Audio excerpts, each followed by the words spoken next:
drama about to unfold, Stuart. Oh, yes. The best of the best of the best, sir. Who's the best? Is that Red What's Dwarf? wrong? Best of the best of the best, sir. Don't I know. think that's Red Dwarf. Let me know in the comments down below, or the live chat right now. Goodness. Add a pre-poll, which I'm excited to see what people have commented on or not in the pre-show pre-polls. I could actually ask questions early. Let me do that. Yeah, this could be interesting, Stuart. Yeah. Well, James Kirk is not the best character in Star Trek, in my opinion. So, There you go. and 67% of the people seem to agree. So, well, now it's 57. Now it's 67. What is happening? We got 7 votes. Go vote in the poll. I mean, It's kind of jumping everywhere. yeah, that's okay, right? Because that's the thing. Everyone's super unique. Everyone's super different, and also as well, like the or anyone else. Like everyone else is quite an important factor in that conversation, right? Yeah. Don't forget, you guys get to decide everything. You guys get to pick characters. You guys get to vote on who stays as the best or who gets to get That kicked out. is the formula. It's all on you guys. So, Yeah, we had a lot of fun in this. I think twice before, where it's a full bracket-ish style, and the winner carries on, and we find the definitives. Yeah. And we've done some worsts of so far. Also, looking at the list we have for the slide for the worst of. Not sure how many of those are gonna carry over, so I'm not sure how many are gonna be useful in this. I mean, Q and Chang and well, yeah, I'll make a 67 that's fresh and cloned and keep a few okay. good people. Because Okay, Chang's great. I mean, because best characters does not mean best heroes, right? It means best characters. So Baddie can be the best character. It might be Q. It might be Gorkon, right? It's not about Kurtz, I'm get rid of him. Not gonna be. Yeah, it's kind of whatever you feel like, but also it's probably not gonna be some people. And is the best character a villain? Could be the dynamicness, the Yeah. layering of the character. There's a lot to take into account as to best character. Yeah, but it's probably not going to be Adira or Moriarty. There's quite a few I could just remove in whole cloth. That's okay. So I'll let you guys have a think about what you want to include. I will put the ones are currently thinking about in. While do you have ideas of who you might put as high? I have a few, but any of the captains, they should all be represented in some form. But then you get someone like Seven of Nine or Picardo, who's just more interesting, potentially. I know. I'm just saying, people are going to offer up their favorite captains for sure. So it'll be really interesting, I think. Olivia is having us go Discovery, but hey, that's the thing. You're making us fight the ones that you're putting on. So yeah, there'll be Discovery. If everyone just puts in Discovery characters, there's going to be a best character. That's how that works. So you can actually, we could break these down into later lives, like the best Discovery characters, best TOS characters. We're testing with this one for sure. Yeah, because those scales are super all over the place comparatively. But again, we'd have to vote. You guys vote. You have the final say. It's great. We just make the cases and you guys decide. It's great. We're just here to facilitate and to make things happen, and be the judges, keep the peace. I mean, really, we're your Packlids. We just make things go. Oh, and the PayPal, Stuart, because that's always an important thing. Mention the metric. Yeah, go for it. No, you can mention when I start showing. Yeah, PayPal, you get 2 for 1. So if you put in $5, you get to pick 2 characters as opposed to just the one. Whereas Super Chats, it's $5 per character. So if you want to get more bang for your buck, send us a PayPal at trekyards@hotmail.com. You guys know the routine. Hit that like button. Be sure to make sure that you're subscribed to the channel. Click the notification bell icon to all. Do all those things. And yeah, you guys make this live stream happen. You determine which character we're going to talk about next, and then you guys also get to do the voting. So you guys get to decide. You are the deciders who gets to stay or who gets to go. So this will be quite fun and interesting, and we look forward to seeing what you guys come up with, because you always come up with things that we normally wouldn't think of. So it's really great. Also, if you want to join the channel, there's a join button down there on YouTube. Go on, hit that, or head on over to Patreon/Trekyards. It's another way to support us on a monthly basis, and we really appreciate it. Any and all does help. So consider it. Super chatting, PayPaling, joining, all those things. All adds up. Also, there are links in the descriptions of every video to the Teespring and the TeePublic store, some Trekyards merch, as well as a lot of other stuff there. So click those links, check those out, and see what you guys are interested in, because it all helps us out. All right. And also just be part of the conversation. Either share the videos around to people that you think might enjoy Trekyards, or, you know, just take part in the conversations in the regular chat here if you're able to. And yeah, if you're able to support in any way, it's like super chatting or PayPal, please do so. That's my spiel. And I've said it. And I'm done. And also make sure you vote in the polls, because the polls are important, not only on these lives, but on all lives, because it's a metric to us of what you guys, the audience, or just the general population, public, are thinking about certain things. So Olivia said she sent to PayPal, but we will get to her super chats in a minute as soon as Sam is back. But yeah,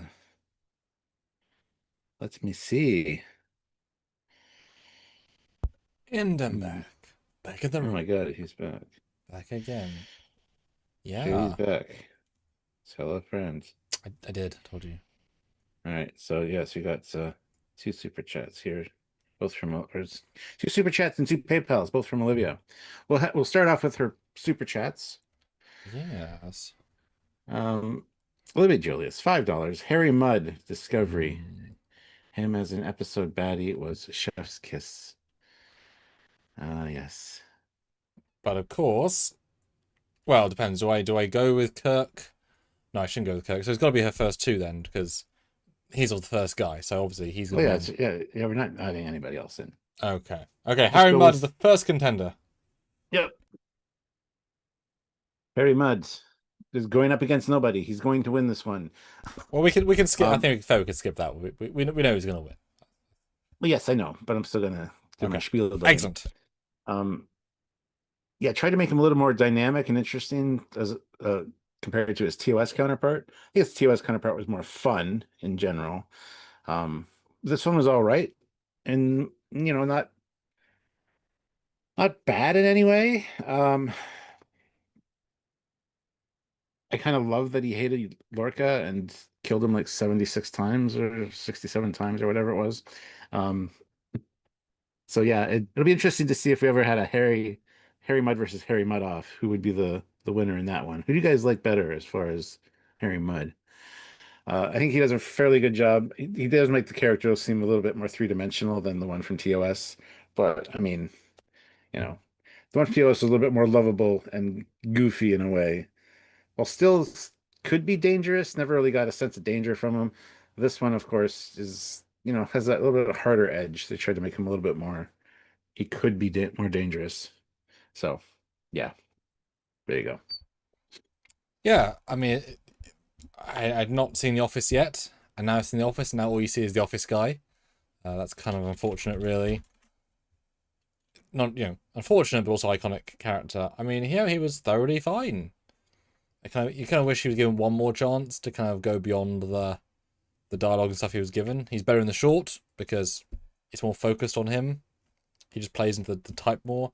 But obviously, if you're not going to act the same as I'm going to time loop murder everybody and nothing matters versus I'm going to go on the flagship and barter for my life. They're not the same tone, so it's fair enough he acts different in both movies, episodes, whatever. But definitely he's more, vicious in this form. A harder life, etc. Before the TOS one where he just chills out a bit more and just can, whatever. Yeah. But great beard. I mean, from, the best episode of season 1. So that obviously benefits. And, enjoying helmet because lol, why not? Mm-hmm. Yeah. Pretty All good. right. I did do the pulse jokes. I felt like you needed me to. You So there did, you go. yeah. Who is a better character, Harry Mudd season 1 or Discovery? Or Discovery season 1 or anyone else? Yes. Anyone else wins with 85% and Oh, 13 votes. But he's still going to win this one and be up there yes. because this is the way. This is how the show works. Da-ba-da-da-da, So now we'll go to Olivia's second super chat. Mm. $5. Captain Christopher Pike, USS Discovery, and USS Enterprise. Mm-hmm. Mm-hmm. Mm-hmm. So now the choice is yours, guys. Who's better character out of these two? Captain Pike, played by Anson Mount, um, or Harry Mudd, played by Rainn Wilson. Is that his name? Mm-hmm. Something like that. Mm-hmm. I wonder what sort. Yeah. I mean, I wonder where does rain come from? There must be obviously a distinct place to call someone rain. But what a bold choice. Mhm. I'll call my child Thunderstorm. You sure? Yeah. Call him Hail. Hey, means you remember them, right? Because that is darn distinct. Yeah, your thoughts on the comparison of the hero character. You could argue one of the characters that saved Discovery by rejuvenating it from what it was to what it better was. The Pike. Sure. Yeah, Pike's great. He's kind of lost in his own show, but he was a breath of fresh air in Discovery for sure. The hair has become a thing of all on its own. And he really does good when he plays against type. When he plays alternate characters on the show, I think he has a lot of fun, and it shows. For Pike, he's got an interesting command style, and I'm not sure I like it. He's very much a friend. Everybody has input, everybody has say. He's not very super commanding. Um, it's just a weird command style, especially compared to Kirk, who, yeah, sure, he's friendly with everybody, but he's also a captain figure. He gets to make the decisions. Pike seems to let everybody else kind of dictate courses of action, which is a good. It's a different kind of command style. It's just not. I don't know. It kind of takes something away from him as a character, as a captain for me. So, but honestly, I think Anson Mount does a good job with it. He has fun, and I'd like to see more of him in his own show. That'd be awesome. Thank goodness So, it wasn't called Captain Pike, because that would have been yeah. not quite the sell. Yeah, and it's difficult. Fair to say he's got less good over time, but not because he's less good. It's just he's getting less and less focus. So, Mhm. but also it shows how some actors can just rock onto set and play a good captain. He can just be. It's like how many times is Patrick really, Stewart really thinking he's going to give a basic speech? He just sort of gives it, and it works because he's commanding. So Anson has that in spades. It would just be nice if we got a bit more meat to the bone. But yeah, a bit of an unfair one with a Hero Legacy with 3 seasons and all that stuff. Gonna happen. Gonna happen. That's why it's gonna be an interesting live. And we never get in the 90th percentile. It's kind of hard to get. So Stuart, 20 votes, which had like 20 or 30. So that's a good response. Dear me. Pike wins with 95%. Wow. Damn. Wow. So Pike is right now. Sorry, Rain. The best character. You guys have decided. All right. Moving to. And are we doing the same gentle veto for like other highest end captains, or are we just letting all the chaos play? Oh, it's going to just play. Okay, chaos comes and plays. Okie dokie. Because Olivia has some PayPals. So her first one, $5, which she gets 2 choices for because it's double on PayPal. So Gabriel Lorca is first. Now, oh my God. I really like Lorca, and I would rather watch Lorca on screen than Pike. Wow. Lorca commanded a bit more of a presence. He, I think, is a better actor, honestly. I mean, it's not bad, but it's a different kind of performance. Well, he's acting layers. Anson's acting a Kirk or a Picard, a captain. Yeah. There's yeah. Yeah. Mm. So I really like Lorca. If I had to pick in this particular poll, I'd pick Lorca. I'd like to see him return. I'd like to see more of him. I'd like to see Prime Lorca. But I really enjoyed him. He was one of my standouts and favorite things from Discovery Season 1. He was your man crush, we all know. Yeah, yeah. Room key or anything, but you Oh, know. well.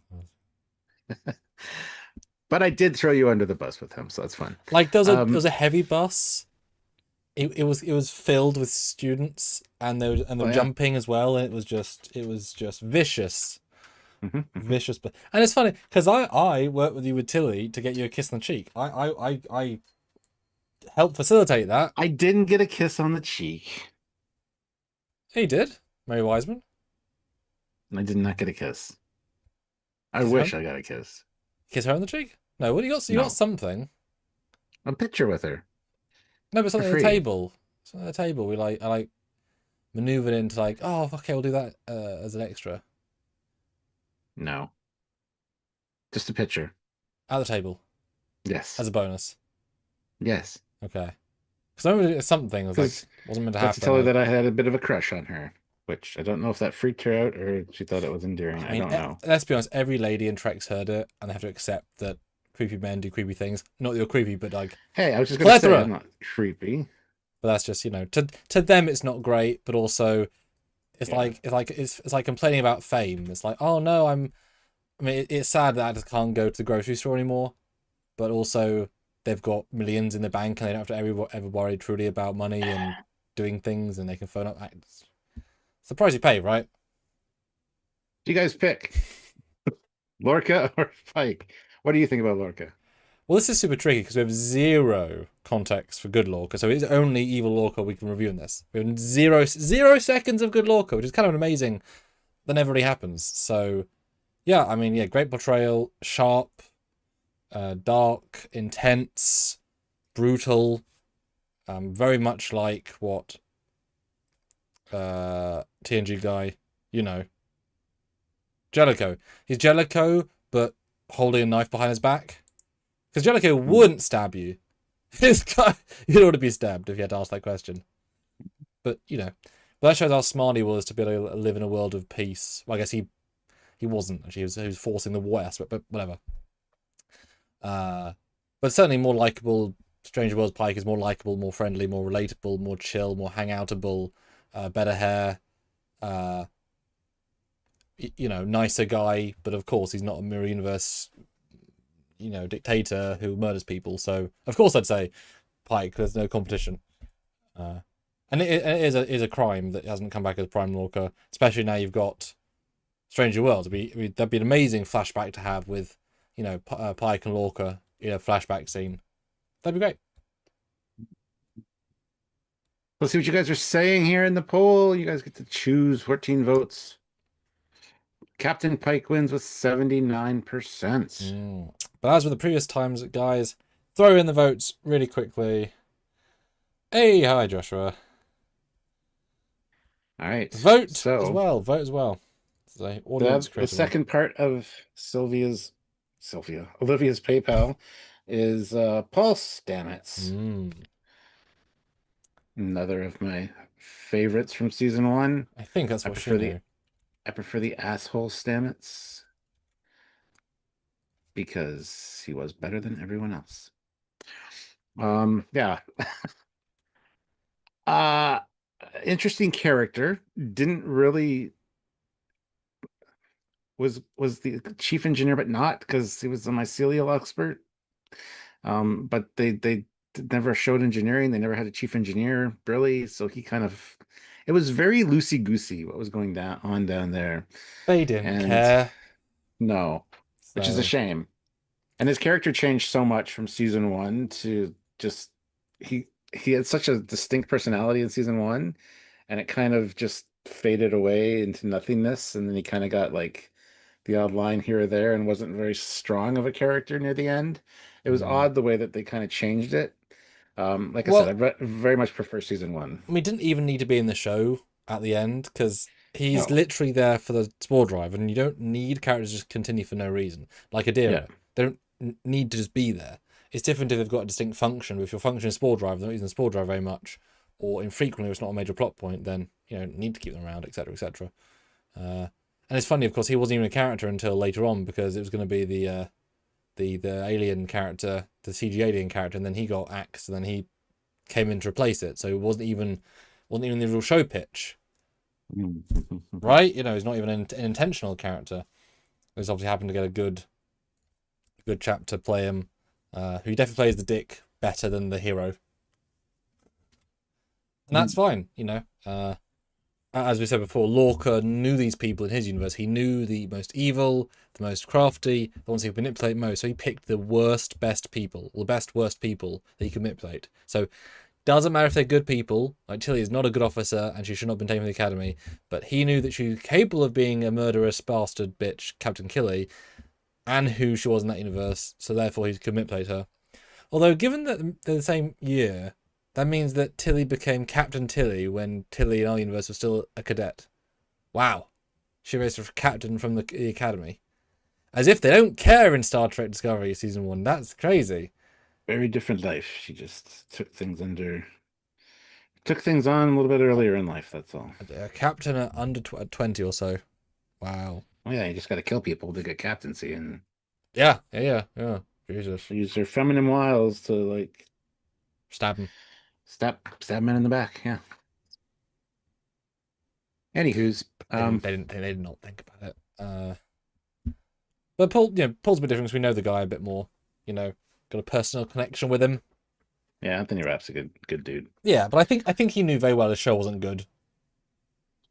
Yeah. And he was doing his best, and he was, you know, you can tell he's like always politely defensive because he knew it wasn't really a good show. But he knew you can tell he knew they all tried really hard. And what can he do, right? Yeah. It's not their fault. So, yeah. But guys, everyone vote. Guys are saying, yeah. Well, we only have 16 votes. 20 votes. Come on, guys. Voting is becoming less and less. With 36 of you here, 18 likes as well. Hit that like button and go vote on the poll, guys. Yeah, last time we're getting like 40 votes on top, so we'd love to get more. Vote now! Yes. And think of ones that maybe aren't necessarily the big heavy hitters yet, but you're welcome to get there. Who beats who, etc. Because there's so many fun characters. And like I said, we can do villains, because that's entirely up to you guys. And as I say, that chart we've got Chang, we've got Michael Burnham, famous villain. You got Law, you got loads of great one-offs. Just characters, man. If it's a character you enjoy and things are really good and multi-layered, then throw them out. We will talk about it. And you guys will vote. 18 votes. We need 2 more votes to get the definitive winner of this one. And then we have another PayPal from Olivia. We love our 2 for 1. It's great. Yes. And if Olivia wants to, or anyone wants to PayPal in or super chat, feel free, because we want to hear from you guys.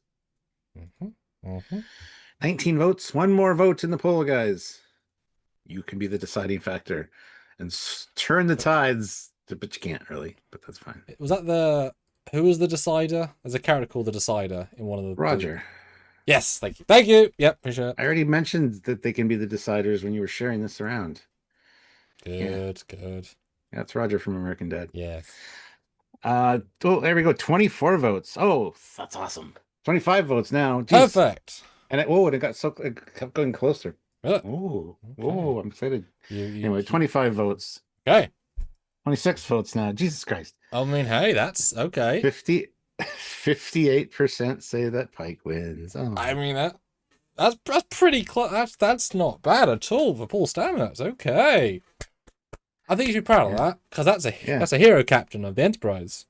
Yeah. Very respectful. So very respectful. All right, beautiful.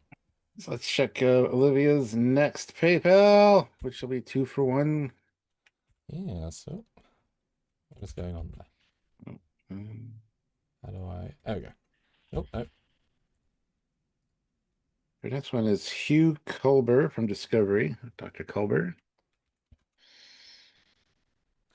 And Pike. Which was a bit of a nothing character, honestly. Like, again, lots of potential, and he came across as just a nice guy, but again, he wasn't the CMO. He was just one of the medical staff. And then when they went to the future, he became a unofficial therapist.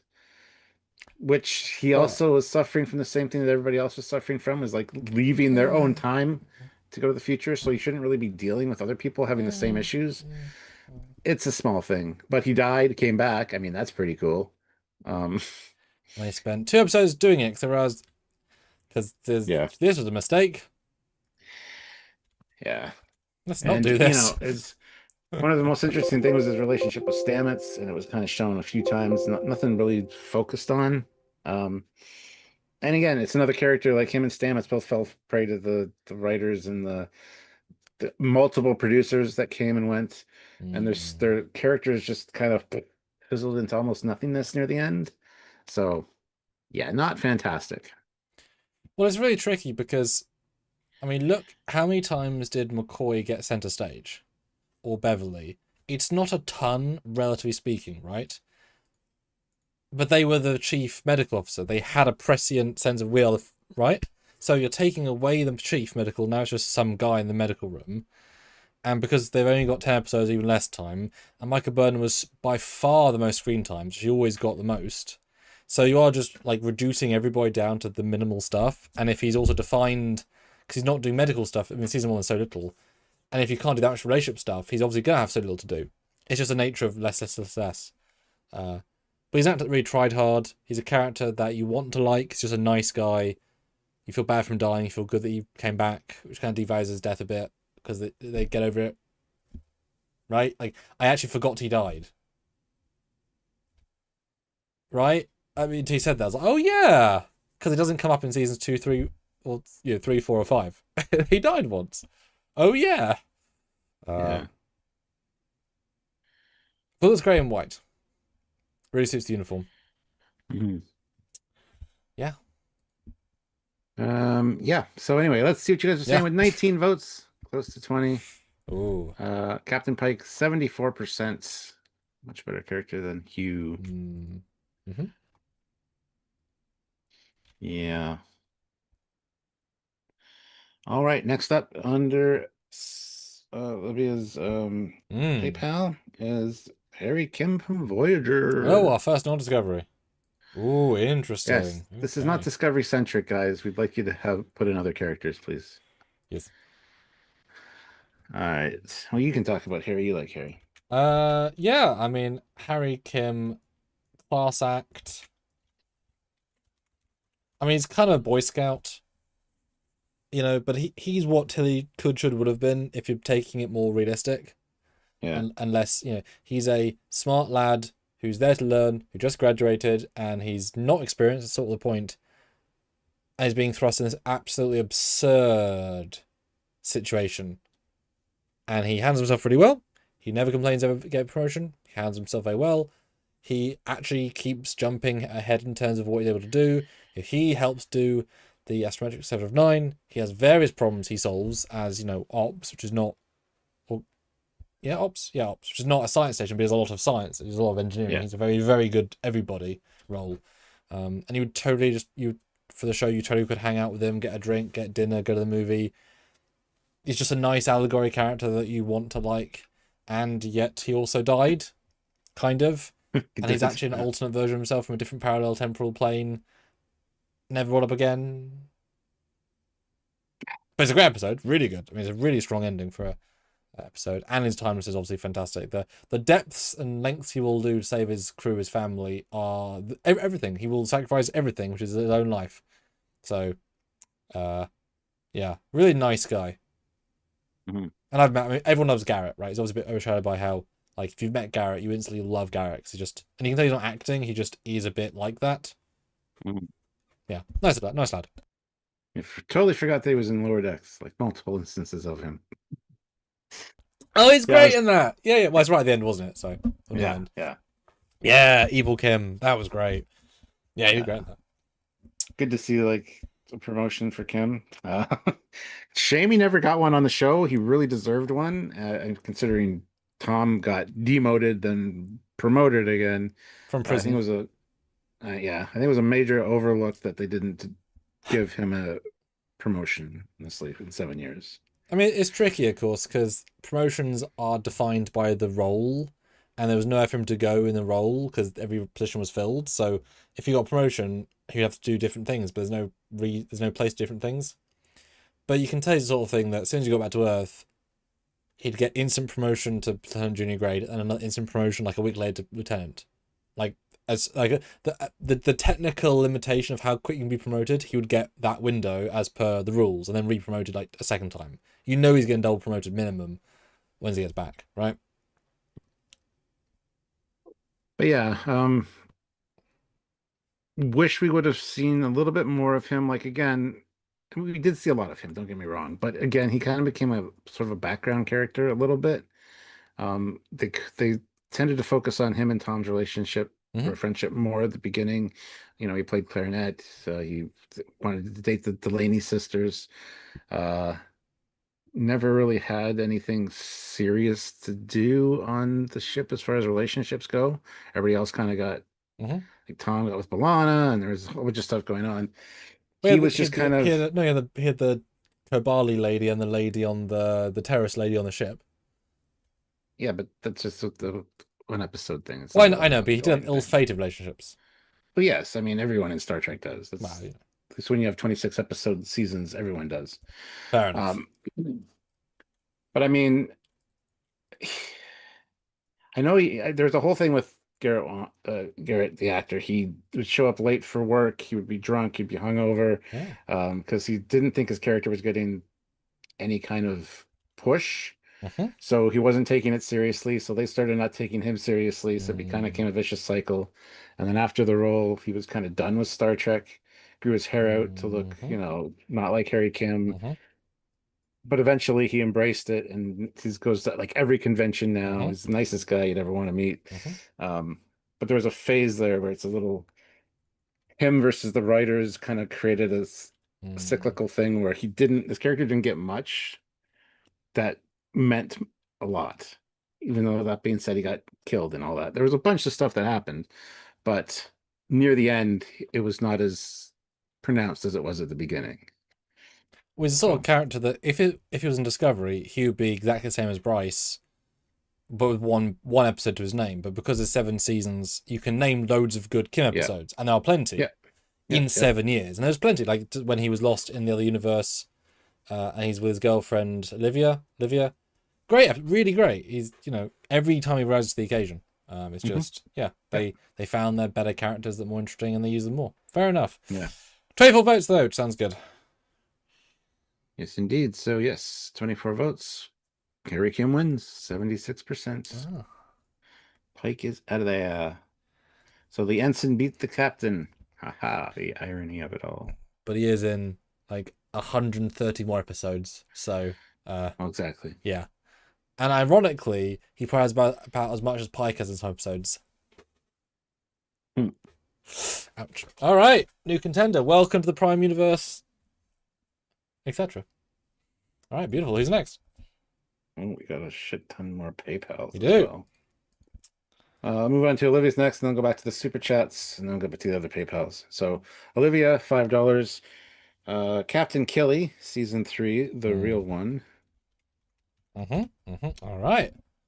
So a one-off villain character. Basically, the question is sex appeal going to win? And if so, then Garrett will, of course, win high points. But Hmm. We have an image of her. yeah, just put in.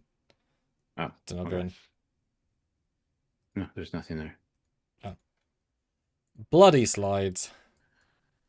We like you, but at the same time. Yeah. Why should Captain Killy win? Captain Killy, come on. Fair enough. Look at her. Vote. My God. Okay.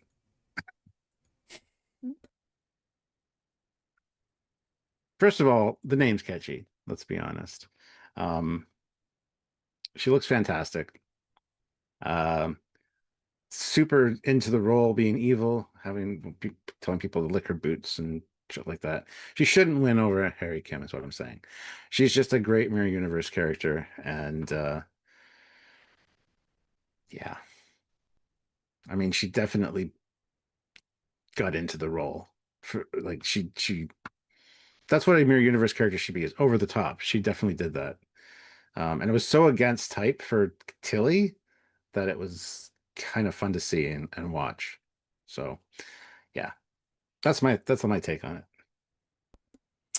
I like it. That She's not going to beat Harry Kim though. Probably not, but she's definitely one of the few season one. Hey, that worked. Hmm. You know, one of the success stories of that just kind of worked. But yeah, when you can, when you have that kind of fun, it's yeah. And it was good to see her in the other. Well, it was good to see the real her once, because we didn't the first time. So that was. Yeah, it was more lackluster though. Like she didn't. It just didn't come off as good as the first appearance, which wasn't even the real Killy. Well, yeah, I guess exaggeration versus natural evil. Yeah. Yeah. But what are you guys going to vote for? Oh, it's very close, Stuart. Can we get 2 more votes to tip the scales, you said? It's very close. It's very close for Slam Dunk, yes. You guys have the power. You have the power. No, 25, okay. 80-20 for Kim. Okay.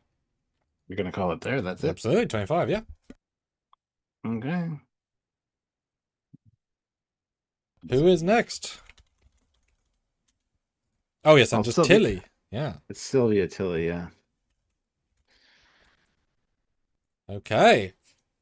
The good one. Yes, the good one. Which, obviously have more than 2 episodes with. Well, bam. Tilly, she's a smart lass. They don't know what to do with her because every season they changed to what to do with her. But she means the well. worst photos. I mean, that's a blurry messenger. It is, but it's a great image of her. The other one's not so much. Let me find one. And she didn't look like that for the whole season. She just didn't. Don't care. Okay. Tilly, yeah. Very, very all over the place. Weirdly acted. I mean, remember episode 1, she's clearly got Asperger's autism to the nth degree, and then she doesn't very soon after. So she's definitely one of the victims of the script of the story and of the everything wrong with Discovery. But the actress always tried. You could always tell. And it was fun when she was trying to be a commander, kind of. But it's just silly when you realise she was a cadet. And all the things she does after. Oh, we'll make her a lieutenant. It's like, when were you a cadet? Oh, 2 years ago. Right. So you should be year 1 of being an ensign. And you're a lieutenant. Full grade. So she's a very silly character when you break it down. That's just Discovery, right? It's the laws of logic do not apply. It's funny because however bad season 1 of Discovery was, I think the characters started out better than they ended up. Because like Lorca was a great character, but he was just season 1, so that's fine. But Stamets, for example, I think he was a better character when he's kind of the asshole. Tilly, of course, was a better character when she was like the nerdy, geeky, out of place, cadet. And yeah, her character kind of got lost a little bit in the shuffle and just kind of drifted, I think. And again, even at the end, like, I'm going to be a teacher now. And it's like, okay, cool. You're going to be in Starfleet Academy. Well, you're in 1 episode. Great. Good stuff. All right. They really know what to do with you. Yeah, it's victim of the writing and all of the changes to the show. So feel bad for Mary Wiseman. But yeah, I love Tilly personally as a character, but season 1 Tilly I think is better than the other seasons. Like you definitely see a decline, and it's really sad. So if they could just maintained her character and had her get a little bit more confident without losing the kind of awkwardness of the character. I don't know. I don't know how to describe it, but something happens that just changed the character for me. So well, like I say, she had high functioning autism, like that doctor in the Doctor show. That's the kid. So it's a very specific sort of performance and very specific vibe, and they abandoned it really early, and that was obviously a huge part of the character. So when you throw that away, you're just left with Smart Girl, who shouldn't be there. And it's just the actress just being herself, like not literally herself, but she's just like doing her own thing. So Yeah, I Yeah. mean, some with all those things as well. Yeah, related to her kind of, but also those characters are really difficult because they kind of also make mockery of you a little bit, you know. Yeah. But that's everyone's on different layers of it, so it's like, Yep. yeah. Well, with 28 votes and 68% say that Carrie Kim is the better character. So Tilly's out of there. Hi, Chuck. Get out of that, Tilly. All right. Now moving back to the super chats, we got Sean O'Sullivan, €2, another 600 subscribers, and the boys no longer 6'9". That would be nice. More, please. Oh, More yes. subscribers. Yes. Loric, $5. TOS Spock. When I think of Trek, I think of Spock. Cameo in Next Gen, Prodigy, JJ verse. The concept of the other, the Vulcan Edict. How is that picture so small, given it's not that small in the... Yep, happens all the time. Okay. And it's a blurry mess, as you would say. Yeah, But that's it was okay. 3 times resolution when I was it what it said I Yep. could save. So was the other one, a Tilly that I got. And then it came in So, and it's just like, what the hell? Spock, yeah, I think a lot of people Spock to them represents Star Trek. Um, it's one of the things that goes hand in hand. You think of a pointy-eared guy that does this weird salute. And I never understood the appeal of Spock, honestly, but a Spock. lot of people very much relate to him or find him, strangely attractive, which I never once thought, well, how can somebody find Spock more attractive than like Kirk? So it's a thing that I just don't understand, but a lot of people lock onto it, right? And to feel like the outsider. And there's always been one character in all of Star Trek that is this Spock analog, somebody that's not quite human, but wants to fit in, but doesn't. And it's like there's Data, there's always that analog in one of the shows, right? Um, so I think that's one of the things that makes Star Trek. Star Trek is the inclusion of people that are a little bit different, struggling with things, how they feel internally. There's that vibe that I think a lot of people latch onto. And of course, Leonard Nimoy, fantastic. He really, his character was amazingly done until it wasn't, when he decided to say that canon doesn't matter as long as you tell a good story. You remember that interview? He was old and senile. It was fine. Um, but he really, It's almost as if what? it's almost like Shatner saying "Get a life," but that was literally a skit. Like, he Yeah, that meant was it, literally, but it was a skit, so yeah. it was like, he's playing. Whereas Nimoy just said it, and he meant it. Yep. So, yeah, if it wasn't for that one little stain or smudge on his character, um, I would feel better if that wasn't there, let's be honest. But he really,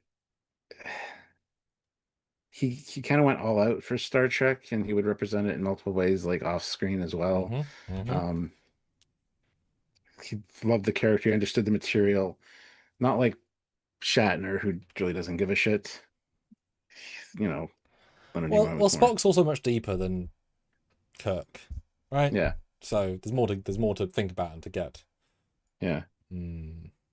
But yeah, I think, and yeah, all those appearances in other shows as well. He was like kind of like the Star Trek linchpin for forever, Mm-hmm. even connecting the Kelvin verse. So yeah, but yeah, Which for a paycheck, because he doesn't come across well in those films.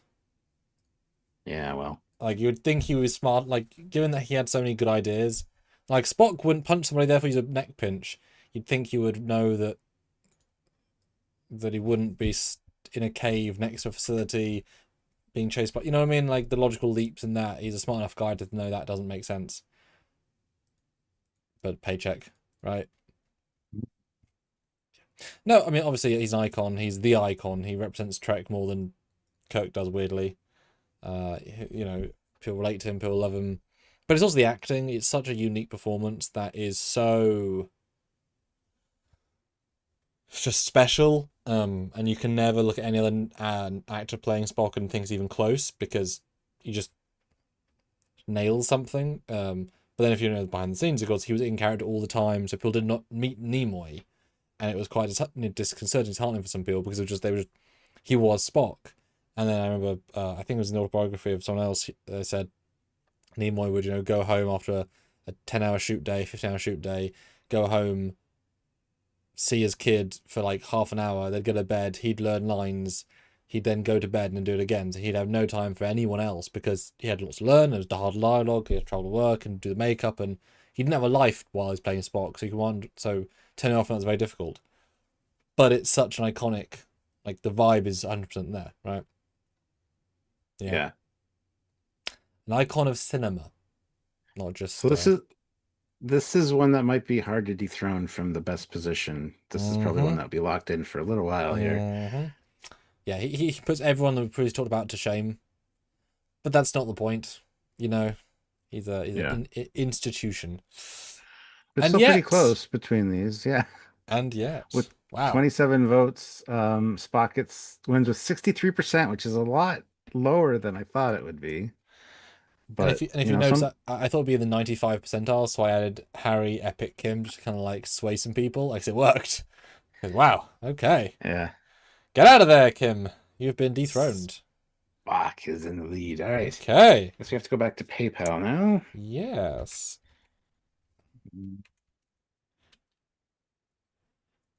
And you're also welcome to put in like the other Spocks. This only counts for this version. So if you want to put Ethan, yeah, or Zachary. Yeah, so Olivia throws in $5, so she gets two choices on PayPal, which is first one is Hammer from Strange New Worlds, which a lot of people probably completely forgot existed. Because I know I haven't thought about him in a long time, but yeah, I mean, the idea of a blind engineer, is he Anar or is he Andorian? Yeah, Is he? Okay. Yeah, so that was quite an interesting idea and take, and the actor is also visually impaired, so I mean that's cool. Authenticity. Yeah, I loved his gruffness again. I thought he was a good character. Shame about his death, but I mean, you have to have somebody die because gotta keep those stakes. Like somebody can die on the regular cast, no one is safe. But he came back to play a K-pop Klingon. Yep. Captain. No, I think Hemmer was a good character. I wish he would have stuck around a lot longer. I really enjoyed watching him. I think him teaching Scotty would have been a hoot. As much as I like Pelia, I really kind of wish that Hemmer had stuck around instead. So, yeah. Sadly, short-lived character, but a really good one. Well, Hemmer's a more grounded character, and you like the dickheads, and he's a dick, but in a nice way, which works. Whereas Pelia is more of a gimmick character, and she comes in to play jokes in the she's a comic relief, but not normally very funny, but you cringes comedy too, so fine. Hammer's good. I mean, I wouldn't say he's in my top 10 engineers, but he didn't have the time to necessarily have that build. No. But yeah, seemed smart, seemed apt, seemed caring. Great. I mean, great makeup. 10 out of 10, right? Fantastic. No complaints at all. Odd he died for sure. Didn't have to really. To the gurn. Yeah. Yeah. Still, I mean, yeah. It's like, even if he's not amazing, he was still a good cast, good thing for a good show, right? And he came back in season 2 as well, didn't he? As like a vision. I think so, yeah. And he was like a zombie. Yeah, because they said, don't worry, Hammer's back next year. And everyone's like, but you killed him. It's like, yes, he's back as well. He was back as an alien ghost thing. But he might not be able to beat Spock. No, but close though. Closer than I anticipated. Yeah. With 20 votes, Spock wins with 65%. So Spock's not clearing the 60 mark. It's like he's mid-60s each time. Okay. So we need an awful character so we can get like 90. Yeah. Bad. Okay, Olivia's cool. second choice, Commander Pelia. Yeah, Oh, right. the replacement for Hemmer, who I think is fun. I think it's an interesting, fun character. Creating a Lanthanite, this like, what is she, 5,000 years old? About that. Yeah. 4 or 5. Um, Interesting idea, interesting choice, and interesting acting style from Carol Kane. Although, is I she mean, it's just acting her, or is that just who it's she just is? Herbie and her, There yeah, you pretty go. much. Um, Yeah. it's just, yeah, I didn't expect to see them cast her because she's also quite old. Like, don't you want to cast old people necessarily because you don't know how long they're going to last. This show goes on for multiple seasons, so I She's was kind that of, old? she's in her I 70s, was gonna say yeah, 70s, yeah. yeah. But anyway, fun, quirky, kind of the comic relief. Only a 75. Her 73. her cho her choice of delivery is quite interesting a lot of times, even when it's serious. It kind of comes across as silly, but I don't mind that. She's, I think she's kind of a delight to watch. And yeah, I just wish Hammer would have stuck around I as mean, well. her and So Hemmer would have had some interesting bants. yeah, yeah, You know, I taught you the academy. Oh, you again. And just this. Because they could both take it and both dish it. yeah. She's like, he's like, I'm blind, right? So your voice is very grating because my sense of Oh. hearing is so intense. It reaches new levels of pitch that. Yeah, oh, I like Yeah, that. Mm. Yeah, Pelly is a tricky one because on the page, it's an amazing idea, but they picked the most niche character actor vibe, like yeah. screeching, tiny, harpy, slow talking, annoying voice lady. What?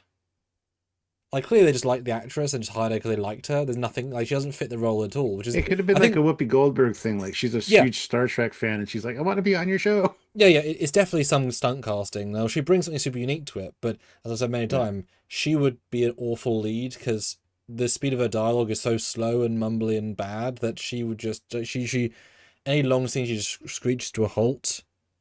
But as one-off quips, she's great. But you shouldn't have a character just a one-off quip character. I guess yeah, that's why I used her less. But hey, Lanthanite, right? Always going to be valuable to me. Um, and she's a character that has like extremes. She has like A-star moments and like what are you doing F moments. You know, she's like the absolute like yeah. frickin' like doing a second take on being sad a guy died is bloody genius, right? It's ridiculous, but like Mhm. yeah, it's yeah, really interesting old character. Yeah. 5 votes. All right, the winner is though Spock 60-40, so even closer. Okay. Spock is holding on, but not quite as far as we thought. So yeah, guys, super chat your thoughts, your suggestions. PayPal if you want to have more support, be helping us, of course. We've got a few more to come, but do throw in some really interesting ones because we are waiting for you guys to make us think. Next up is Mark Lawrence, who PayPal'd in as Mark well. Lawrence. And he Let's says, see. wow, Data's first daughter. Yes. All right, there is Lau. Hmm. Jonathan Frakes' first directorial kiss because he directed the episode Oh, and he yeah. directed how it What are kissed. your intentions with my daughter? Good. Yeah. Yes. Not a fantastic character, like very Hmm. sympathetic because, Mhm. you know, the way that episode ended was pretty harsh, but that's the point, right? So, Measure um, of Man. It's so harsh. Yeah. yeah. Yeah. Um, I I think the choice of actress was really good. I loved the whole spiel of the idea of this character. Data creates them. They get to pick their own gender. They get to pick their own whatever race they want to be. Um, and yeah, it could have they could have extended it. They could have like kept her on board a little bit longer. I'm sure Data would have been a much better father than Worf ever was. And Lau was a much more interesting character than Alexander could ever be. So, I would have liked to see more of her, but Really not much to go on character-wise. Very much a simplistic kind of child vibe, which is the point. And I think it was done very well. Even the confusion and you know, the, it's just there's a lot in that performance, and it was a really good episode. So I yeah, imagine that was awesome. quite hard to cast because you have to be an adult child who's also empty yet full by the end of it, who looks weird but not too weird, looks kind of like a doll but not. Really hard casting. And I mean, could you have asked for more? Right? Like she nailed it. I don't. Mhm. What else would you have needed? What I don't know, but she's great in it. Not my favorite character by any means, but Mhm. that's because she's a product of a story, and the actress helps reach the material's quality with her performance. Right? It's like Mhm. the girl in the one where Data rescues her. Like odd character choice, odd performance, but really works for the story. Right? Mhm. Just Mhm. works in that context with the whatever. Yeah, two non-humans. And it would have been nice, if writers cared and brought up Lal in Picard season one. His actual daughter, actually created by him. Yes. Would have been nice to care about canon and not just Yep. have a throwing dart slash Hugh's neck. Yep. Damn, Now son. that's a poll. What's worse, Discovery Well, season one or Picard season one? Because boy, speaking of poll, look at the poll.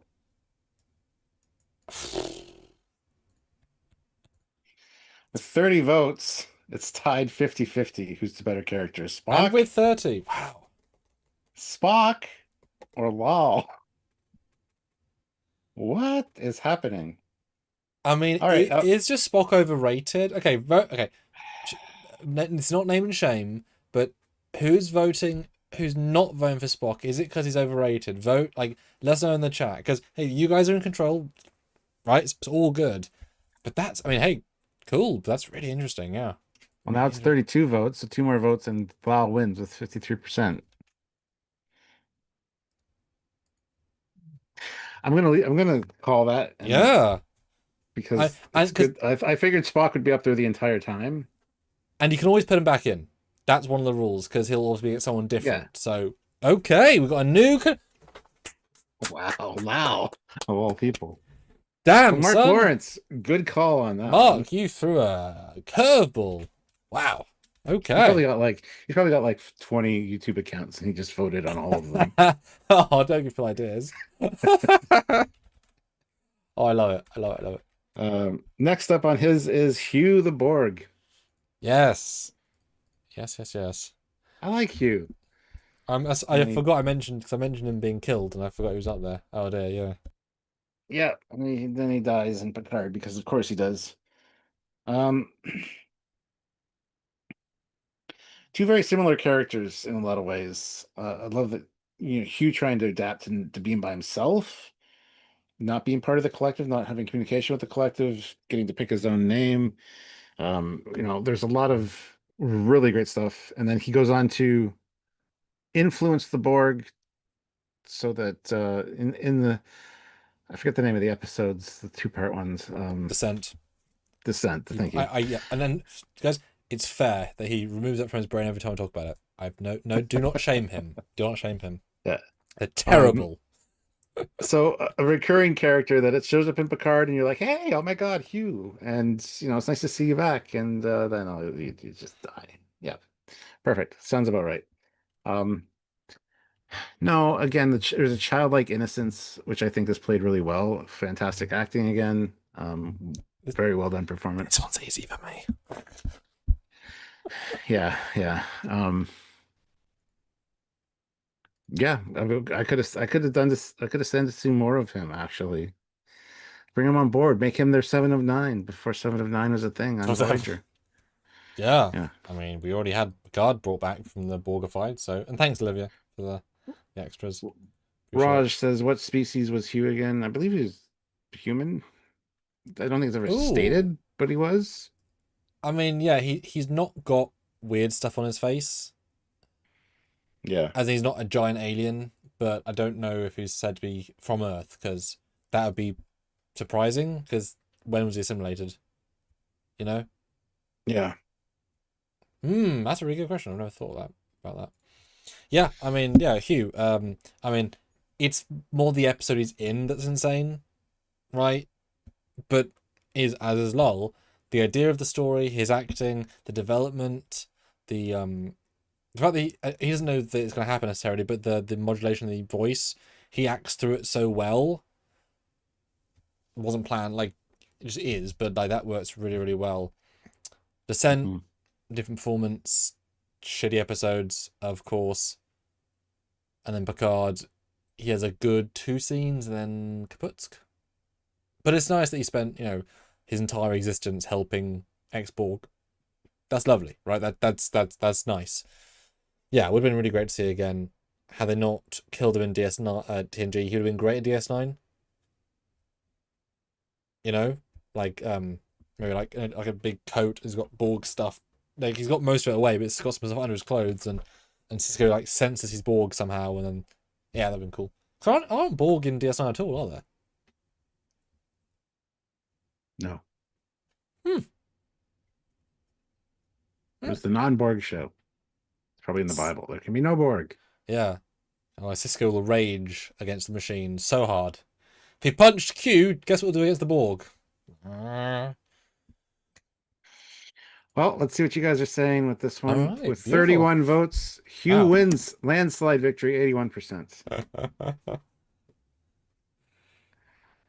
Yeah, Stephen, I don't think it's a stolen from the Fed colony in the Interesting. He feels too young for that. Like, I know he's not meant to be like 15 or anything, but he feels like he's really early 20s. He could have And been on one of the ships at Wolf 359, one of the ships that had families. oh, well, I don't know how many I don't know how many like ambassadors had families or Miranda's did versus big ships, but yeah, Maybe the maybe. Niagara does. I don't know. Yeah, no, yeah, yeah. But he's young. He vibes like he's had a Yeah. few years and he collected to kind of like break his brain a bit. All right. Yeah, So Jay Hugh won that Johnson one. for sure. Right, Next up, we okay, got there we go. New winner. Next. log on to the base 2 pounds. It says hi, hello, welcome. Hello, And greetings. then jumping back over to PayPal, Ray Ricks throws in $5 Good to see you, Ray. and says his number one choice is Martok. Great character, honestly. Very Klingon type character and played so well. I love the gruffness in this character. The fact that he eventually loses an eye, has a scar, it's really great. Um, again, kind of a layered, interesting Klingon because he has his self-doubt. He has a bit of, you get to see what a Klingon warrior is. Yeah. There's more to it than just the outward gruffness and like go get him attitude. And it's great. And then even his interactions with Koloth? Core. Cool. Yeah, like a legendary Klingon who used to look up to, and then now he's kind of embarrassed by, and kind of has a grudge against. There's a lot going on with this character, and we get to see the changeling version of him as well for a while, and then see what actually happened to the real guy, and it's fascinating. uh Somebody I thought was going to die during the course of the show, honestly, and just it never did. He was right there to the end and wanted Worf to come targ hunting with him or And then whatever. Chancellor. Yeah. And still Chancellor in low deck, so he keeps the throne for a bit. Yeah. Yeah. Gigi Herser does such a great job and has so much fun with the character. So For me, when you can say he's one of the best DS9 characters, and DS9 is a character show with great characters, that to me is a testament to how successful he was. And considering he was just a one-off character, and his performance, his vibe, got him not so his regular, but an insanely lot of use, right? And the fact that he's not a tall Gowron, right? Like Gowron kept to so good, but they're so different yet so Klingon, and Yeah, I mean, just a phenomenally successful character, and JG's lovely. I'm sad he's getting older, but you know, the show was a while ago. You know, yeah, really, really nice lad. Just some great stories, and I'm sure I've seen like interviews with him. He just talks. He says stories, and you just stay still, and he will fill the space with interesting stories because he can. He just keep well doing it. Yeah, And I love his voice. That gravelly kind of raspy voice is just so great. Yeah. I mean, some people are born to be a Klingon. I mean, Yeah, they're usually born on Kronos. I don't know if you knew that. well, But, there are other worlds, Stuart. Don't pigeonhole sure. our boy for Kronos or Kronosh or whatever with a K. Kronos. Kush. Yes. All right, with 30 votes though, you guys picked Martok by 90% Oh, over Hugh. okay. Well, You got pwned. yeah. Hey, at least he won one. That's the main Yeah, thing. Well done. yeah. All right, so Okay. the next one on Ray's list is another DS9 character, Kai Wynn. Ugh. While I despise this character, you're supposed to, so good job on the actress. Um, wow, this is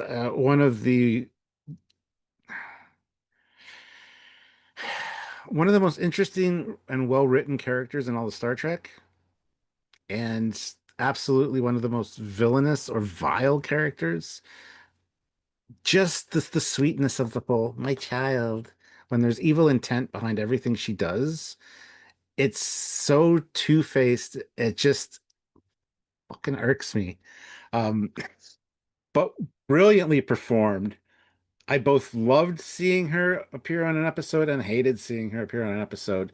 And again, I think that's a testament to the actress and the writing for the character because it was so well done. It just,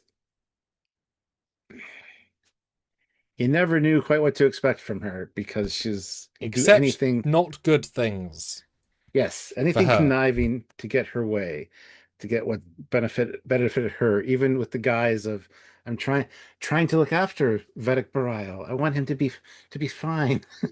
Like, no, you don't.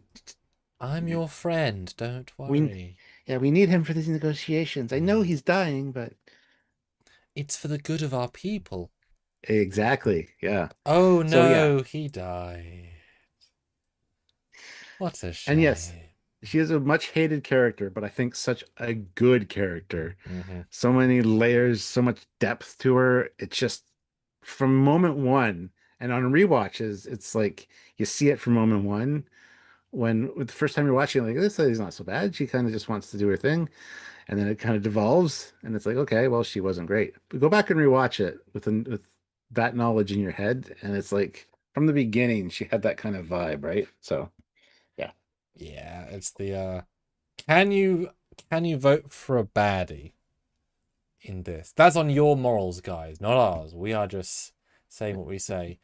No, she's great. It's I mean you can feel the stern headmistress, but at the same time she's just not nice enough to be a headmistress Yeah. because headmistress isn't normally there to get power beyond that.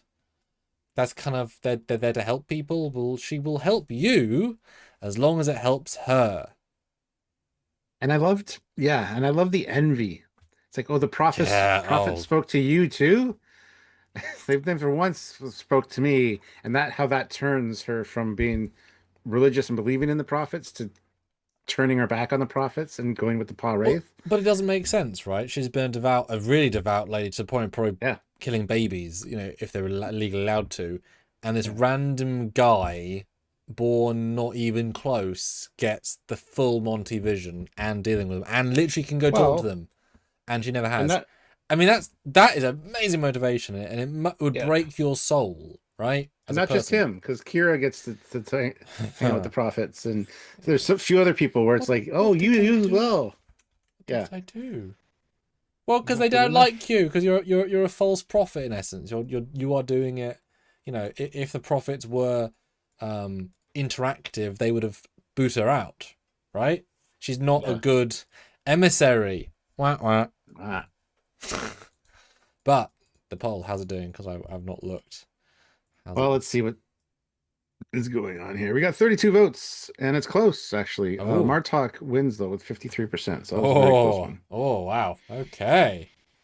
And this is why everyone votes on these to make sure your possible winner gets in. You have to keep on top of these guys. You have to be in on it.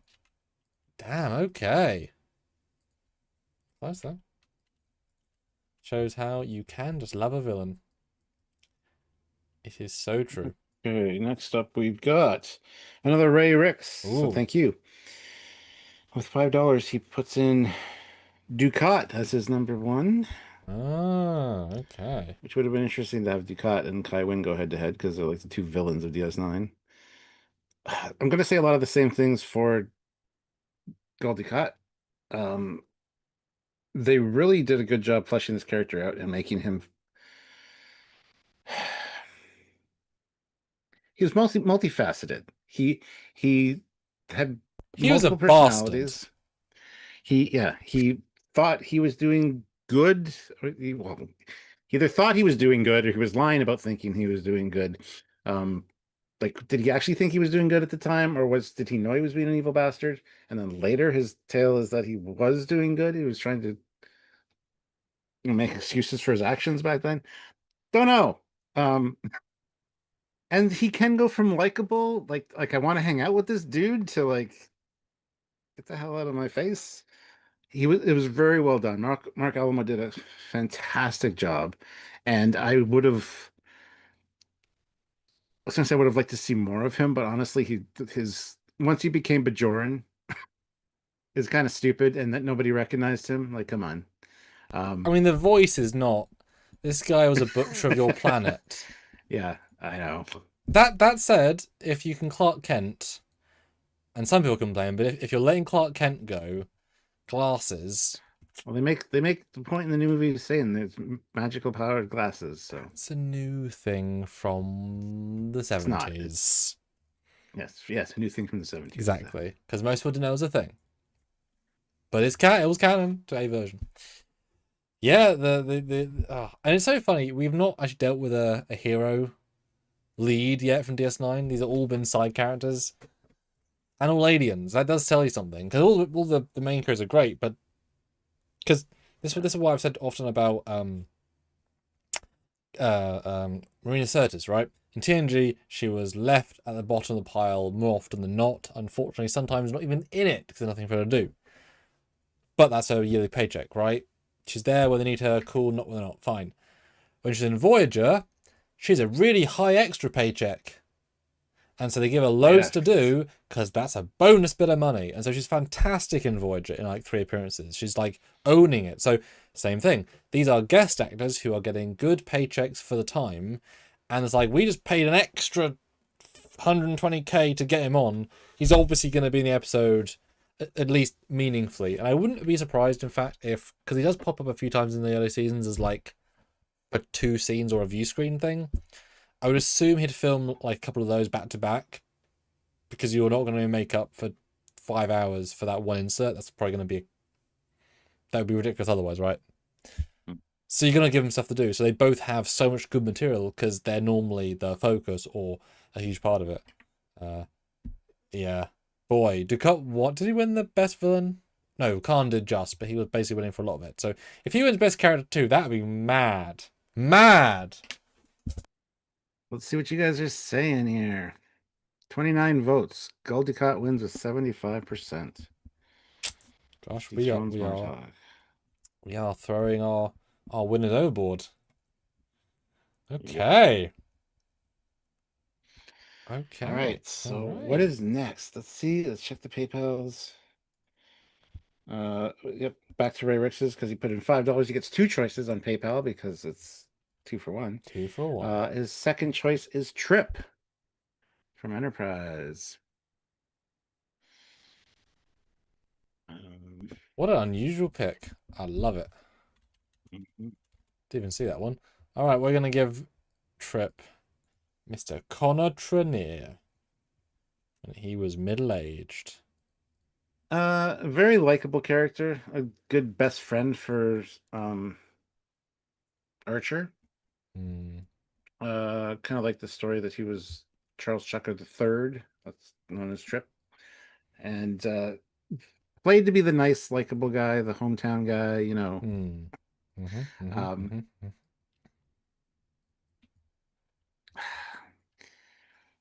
shouldn't have died. Didn't die, in my opinion. Um, loved his thing with DePaul. Lucky guy. That bum, eh? Um, right? Yeah, I'd say I Yep. would have trouble sleeping too. Um, the episode with Sim was a fantastic episode. Again, a little bit of a gut punch, but that's the point. And again, well played. Nothing about him annoyed me. I mean, the accent can get a little bit over the top sometimes with the catfish, and they play into it a couple of times. But if It's you, funny, yeah, as I said, nothing annoyed me. I was thinking the accent because I was thinking, did that annoy me? And I'm like, no. And then the catfish thing came up into my head too right before you said it.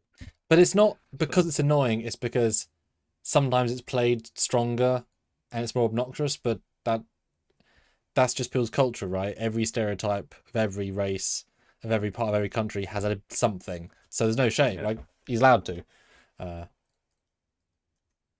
yeah, I mean, Trip's another good guy. Is he more or less interesting than Kim? more interesting, I think. I think they did a better job fleshing out his characters, especially with his sister dying and all that. Yeah. So I think he grew as a character. Kim kind of faded a little bit as a character. Well, it's interesting because he didn't really grow different though. Often you No, use the allegory of hey, he grew different, but no, he didn't really change. He just deepened, but he still stayed who he was. Hmm. yeah, Hmm. there's a little bit more to him at the end, but not a whole lot. Like he didn't Yeah. start off weak and end up strong. It was Yeah. very much maintained throughout. So Just with more onion layers. Yeah, he's another classic good guy. He's I think we've done this once to about, cleverness. He's not as clever as other engineers, I would say. He feels more limited by his era,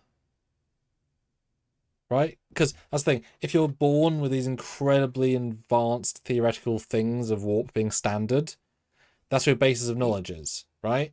But yeah, he was sorry. he was more on the fly Yeah, MacGyver kind of guy yeah, because he was one of the first ones out there doing it. yeah, yeah, absolutely. So he had to invent the shit as he went along with what he had available. Yeah, So because Cochrane would have been, I mean, roughly not that much older than he was in First Contact when Trip was born, so he only ever knew the Warp 1 and 2 and 3 engine, and then he helped develop 4 and then 5, mm, right? So really basic Warp. Pre-shields, phasers are brand new, so this stuff is not high-end. Which actually, like I say, is great. He's rustic, like at it's the opposite with a Hoshi, right? She's rustic. She learns the languages versus other communications who just use the computer. So it's a wonderfully rustic. Yeah, he wouldn't be able to fix. I mean, Intimo Darkly, right? He is flabbergasted by TOS until he breaks it apart and learns quickly. But he's like, I don't, which is a great little scene. And that's with knowing alien tech that they've also grabbed, right? That's even knowing more than Trip. Our Trip would do even yeah, worse. But like yeah, you say, he absolutely is the take it apart, learn it, grease monkey. He'll spend all night. Like he's kind of O'Brien in that regard, but O'Brien's definitely smarter. But again, it's just the era, right? hmm Yeah, yeah, interesting. Yeah, but a nice guy. okay. 34 votes. Goldicott wins with 82%. Yeah, Not even not close. even close. We're trying to make a point. We're trying to make a case for these people. Hey, at least it's not just Spock, because that I thought I was going to know. run Yeah. away with it. All Yeah, me right, where too. we go now on this? Oh, Next up, we've got oh no. one from Joe Brown, who's $5. Scotty TOS.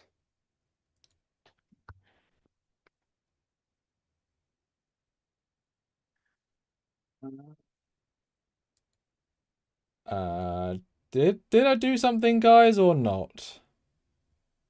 What do you mean? Did you do something? Did Uh, you break it? no. Okay.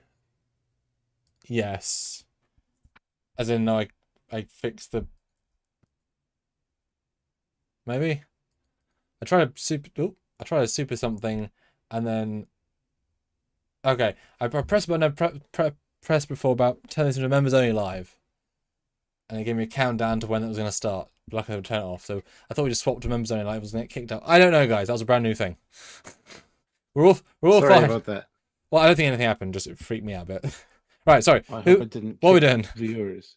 40 people here, 33 likes. Hit the like button. Yeah. So Joe Brown, his first character was TOS Scotty. Oh. And you can specify which version. That is absolutely fine. Oh, yeah, there's 2 Scotties in this PayPal. So yeah. So TOS Scotty, Okay. James Doohan, the original.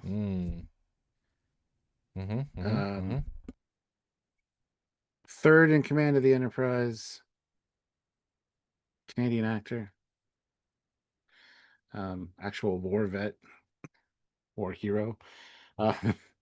Anyway, but as for Scotty himself, out of the ensemble cast, such as it was, he was one of the standouts because, like I said, he was third in command. Got a lot more to do than Sulu or Uhura or Chekhov ever really did.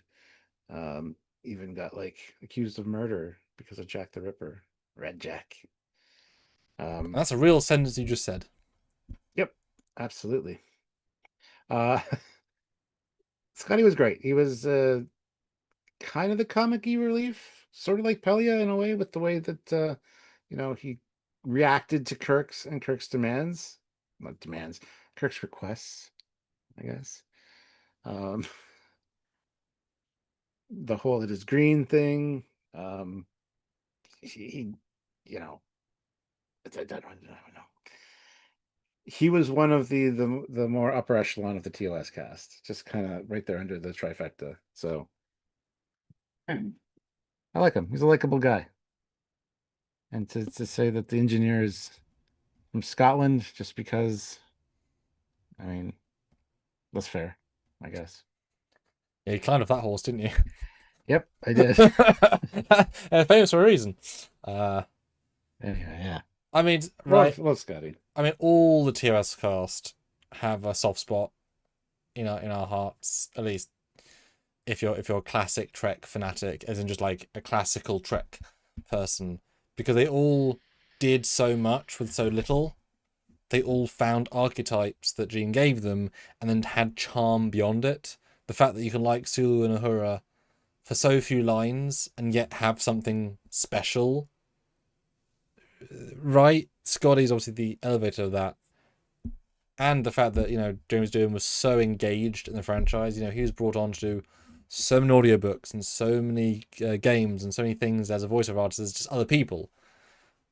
Like half the people in TAS are James Doohan. Yeah, I was going to say, half of the cast. And that's amazing because that's the thing. He had the advantage. He doesn't sound like Scotty. And his also voice changed as he got older anyway, so it's even less like Scotty that we knew, etc. Yeah, with the relics, fantastic. I wish he'd come in something else. Yeah, just a really strong legacy James Doohan leaves, just across the board. I mean, just what a guy. Mm-hmm. And definitely a smart cookie. And you could say he's so smart he outthinks his captain by gently lying. Just because best case, worst case, what do you go for, right? He flexes the truth. Yeah, because expectations, right? Like I have 3D modelers who will sometimes, as much as I love them, say, I'll have it done by the weekend. Then it's harder than they think and takes an extra week. Which means they've let me down because they've told me one thing. Had they just said, about 1 or 2 weeks, I wouldn't think anything of it, right? So if you say, it'll take 9 hours, it'll take 6, because it probably was going to take 7, and it will, make sense, actually. So, yeah, class act. And I prefer him to Goddard Cut because I want to be stabbed in the back. Yep. But it's not up to us, is it? It's up to the fantastic audience we have. The 32 people that are voting. Damn. Because Goldie Cut, unfortunately, went to 72%. Or fortunately, because majority. All right. 72. Goodbye, James. Goodbye, James. What is the next Scotty that we have on the horizon here? Yeah. Abrams movies. The son.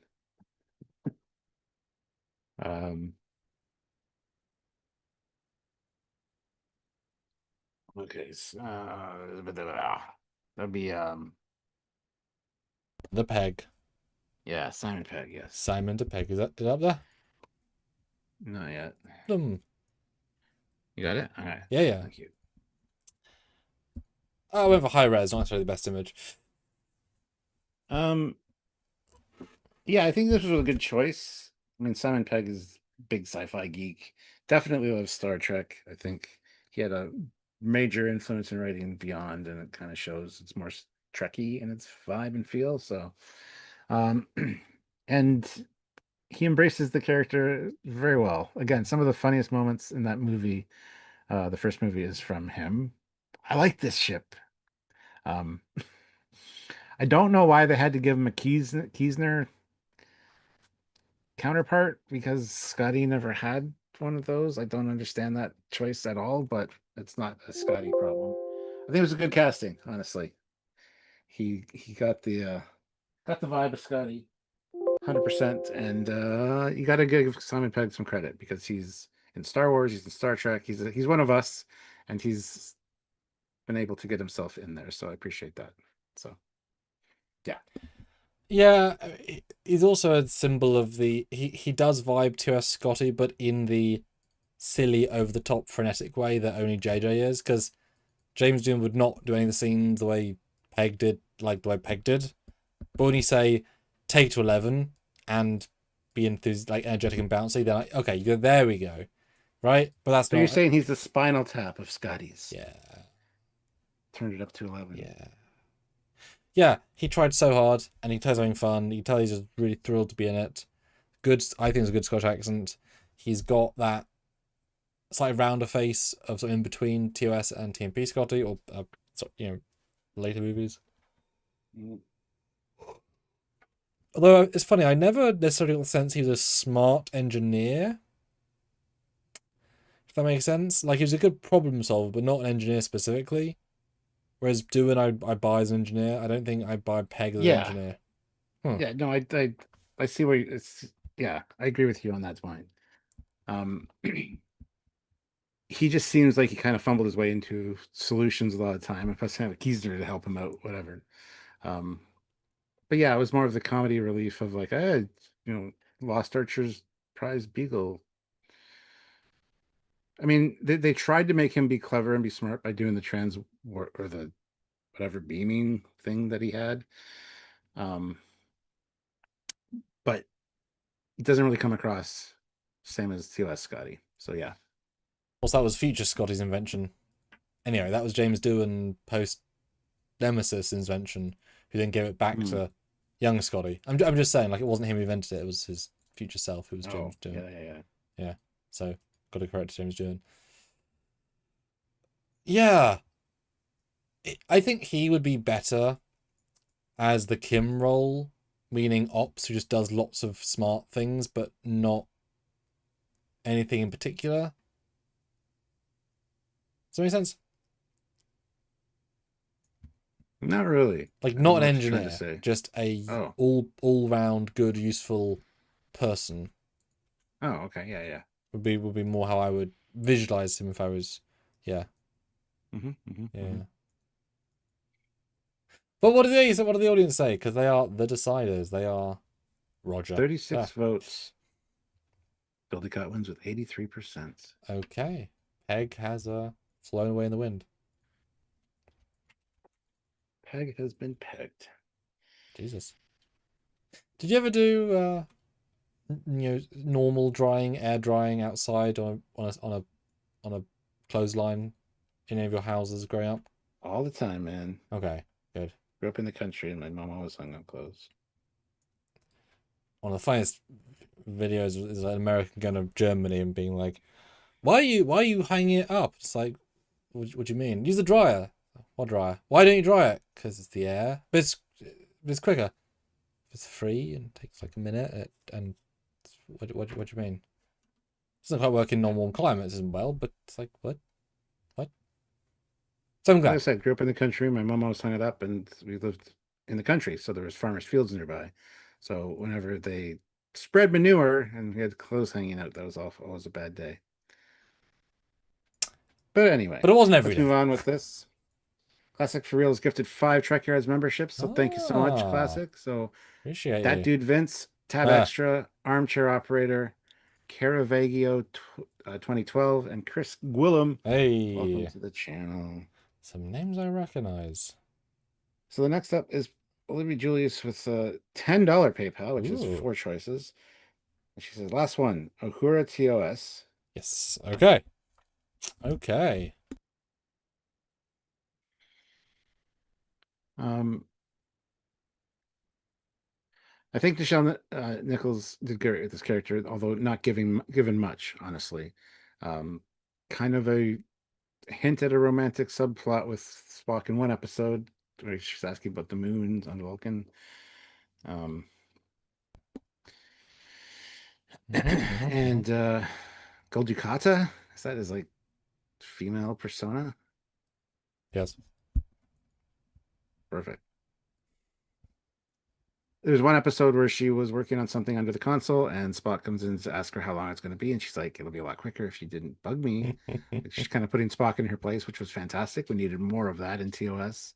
She unfortunately she didn't get much to do in the movies either. Um, gave her a fan dance, sure. Let's give a She was 45-year-old woman a fan dance. Great. she She's a bit she old for was a that, ta- but you know. she was a talented singer, so they used that a few times. Mhm. But yeah, TOS Uhura looked great in the Mirror Universe episode. Yeah, it's a tricky one because, like I said, we have a soft spot, but not because of what they did, because of what they did. It's not the character, it's the actor, actress. You know, it's their vibe that kind of carries the day in that regard. And what we know about the person, she was a huge symbol for various things. She worked a lot with NASA for a long time. You know, really, like she used her platform, her very small part of a very giant franchise, for all of it was worth. You know, and that's an amazing person to do that. And you know, she wasn't a fan favorite convention meet person. But yeah, you know, she was talented. She didn't have to rub it in your face. She could do most things except speak Klingon and read Klingon. But that's movie Uhura. That's not TOS Uhura is perfect. She's great. There's nothing to do with her character. That was a director decision. And yet we like Nicholas Meyer. It's like, don't throw people under We the do. bus. It's like Sky himself on the beams. Like, that's not gonna happen. Not really anyway. But no, she's a great lady, great part of the crew.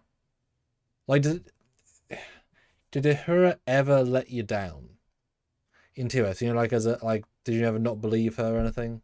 I feel like it's just a really solid performance and vibe, but never really got the chance to shine in a way that's like, Yeah, whoa. she was always fantastic. Never Yeah, did anything that was disappointing or let down. No. yeah, that's what I mean. It's a there are different metrics, and that's okay. We're not going to win though, as is showing. No. Yeah. With 30 votes, Gul Dukat, which is the drag version of Dukat, wins with Paint the 67%. spoon. Yeah, That's classy to do that. Yeah, that's where they put their makeup. It's totally acceptable. All right, yeah. let's see who's next. It's gonna be another Hura. I bet you any goddamn money. Uh Nyota Uhura, Strange New Worlds. Mm-hmm. Yep. The Battle of the Ahuras versus Goldicott. Do you know what I thought was going to go into suggest this live? But okay. Now, does she have more character than Michelle Nichols or her?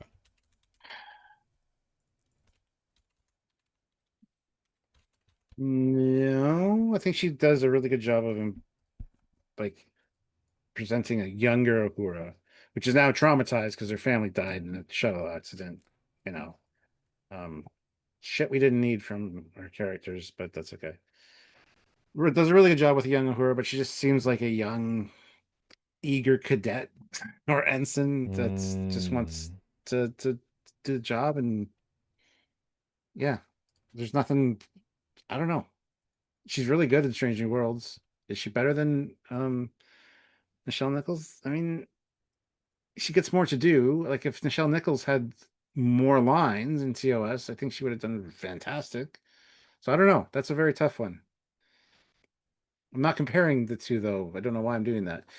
This one is fantastic. Very likable, very friendly, Mm-hmm. very innocent vibe. Mm. Doesn't quite have, well, I'm gonna say she does kind of have a Hura strength and on screen, but yeah, I think she does a good job. Not better than Ducat though. So Well, that's the yeah. Obviously, she's had more lines in 30 episodes than Uhura had in 66, right? and movies. And movies.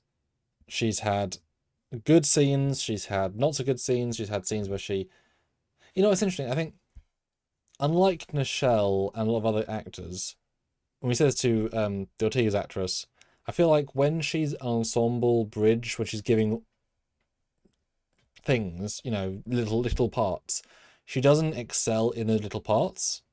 She doesn't take a having food observed in captain, she doesn't elevate that really. She just says it fine. Which is fine. Whereas like Ortega's and Laan, they elevate often their tiny bits in an episode, a little bit special, a little bit secret sauce. But when she's given hero, she then suddenly brings loads of extra stuff, right? Her chat with Scotty recently was really good in the door. Really fun little stuff. Seems to Hemmer. You know what I mean? She elevates when she's a hero, but can't quite elevate the baseline stuff that Nichelle, I think, kind of it's all she had, so she had to elevate it to be noticed. Does that make sense? Mm-hmm. Yep. Yeah. Yeah, absolutely. No complaints. But yeah, obviously she got way more than her backstory is horrible. Although it's amazing that backstory doesn't affect her performance in one bit. She's an orphan, ostensibly, lost her parents. It's not in the performance at all. But also, why would it be? No. Which is kind of good. Yeah. Just therefore you didn't need it in the first place. Yep. I really wish there was like a secret line in TOS episode where she mentions her siblings who are alive and fine. I was like, nope, retcon, take out Stranger Worlds, didn't lose the parents. Let's see, 28 votes. Goldicott wins with 82%, as I knew he would. Okay, I'm officially laying the gauntlet down. Somebody super chat or PayPal, someone who'll beat Ducat, because I don't want him to win best character, because I feel like it should be a goodie. If he wins fair and square, fair. But damn, right? Damn. Next up is Naura Uhura from the Kelvin universe. Not a fan of Zoe Saldana, honestly. She definitely comes across as a bit more brash and a bit more, dare I say, bitchy. Oh, why bitchy? I don't know. She just has a. I wanted to be on the Farragut. Like, just calm your shit there, lady. It doesn't work for me very well. Plus, the stupid love shit with Spock just doesn't make any goddamn sense. It's just proof that they didn't know anything about Star Trek. Guess what? It was Alice Kurtzman and Bob Orsi who, yeah, they watched the first like 4 or 5 episodes where that one line of her who are talking to Spock in the captain's chair and tell me about the moon and Vulcan. Oh, they must have a relationship. Let's put that in our movie. It's just stupid. So yeah, she makes a good Uhura for the Kelvin verse, I guess, because it kind of fits with the bolder, kind of crass style characters of that. But yeah, honestly, out of all the Uhuras, she's my least favorite. So that's all I gotta say. But I'll take a page out of your book. So you ready for the book to be thrown at you? Sure. The hottest of the Ahuras? No, absolutely not. I disagree strongly. I don't think Zoe Saldana is in any way attractive. I think she's the hottest of the three by a substantial mile. But they definitely hired her because she was hot as well. They didn't hire the other two because they were hot. They were just people. Yeah.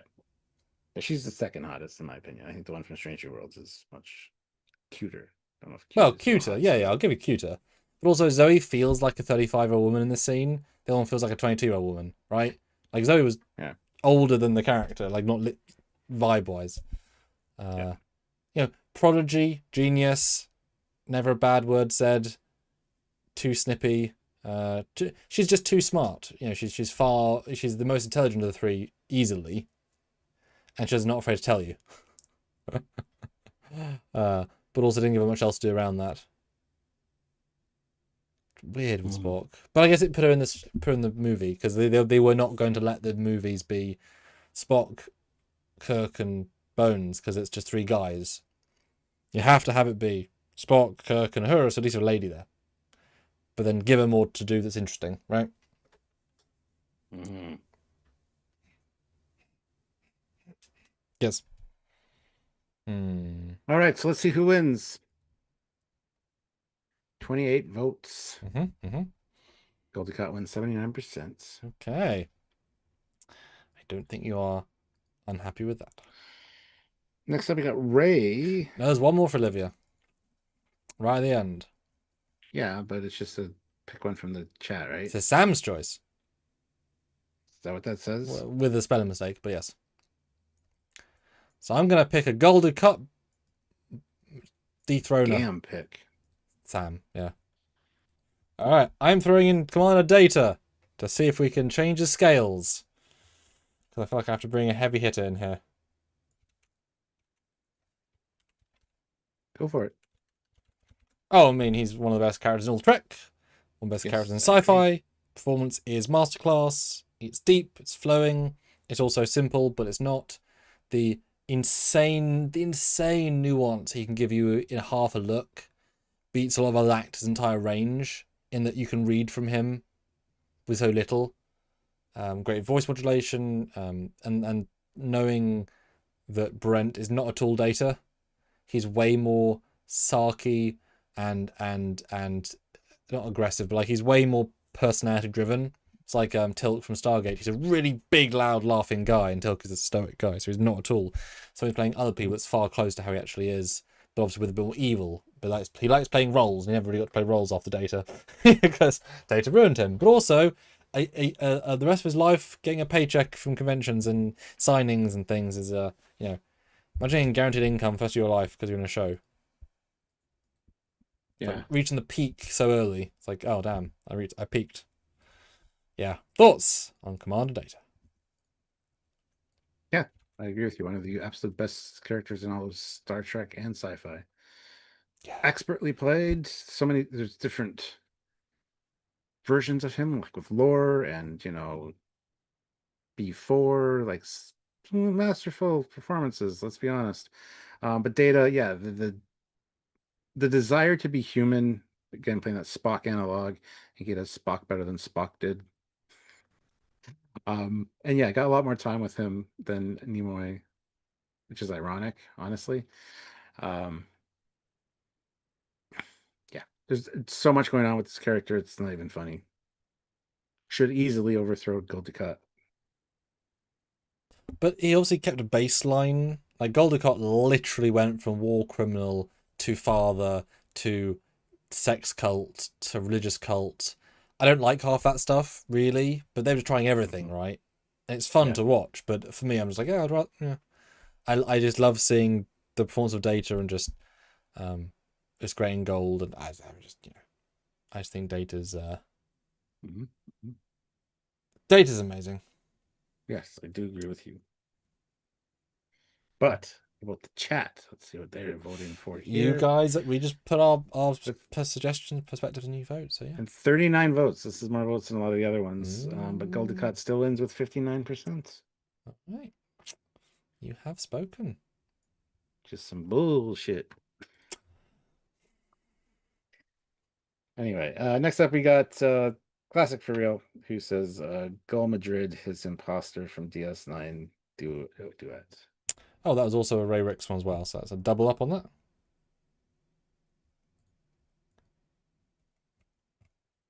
Oh, or are you reading that one? Yeah, I think you're reading that one. Yeah, it's Classic for Real. Sorry, I was the wrong thing. Yes. Great character, but not the character, but the character, great acting, but who gives a shit?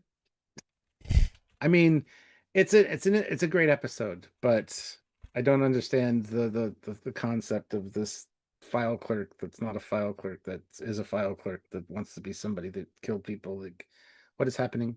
Why? So, absolutely not going to dethrone Goldie Cott. Well, he wants to be a martyr. That's the whole thing. And it's Goldar Heel, not Gol Masep. That was the different guy. So I was double confirming. Well, Go Madrid is what he put here. I know, but that's not what that guy is. Gold. That's the chain of command guy. It's fine. They're all names. That's fine. GUI Dut. I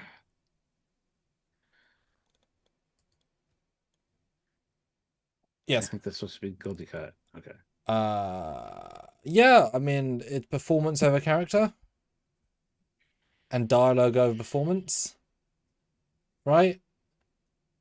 Because he's great, but the lines what makes him great, and he's elevating the lines. But he would, great episode, but like the lines are masterful, and he's delivering them very well. He would not be anything without lines in that role.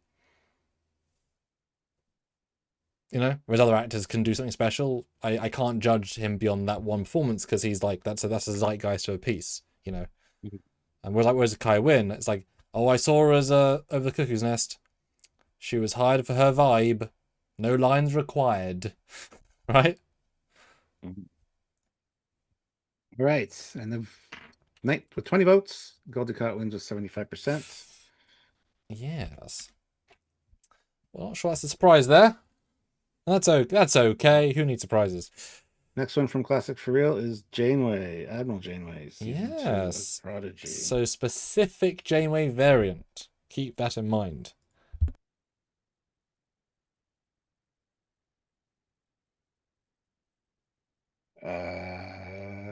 Yeah. Yeah, she's Good good to see an admiral. evolution of our character. Yeah.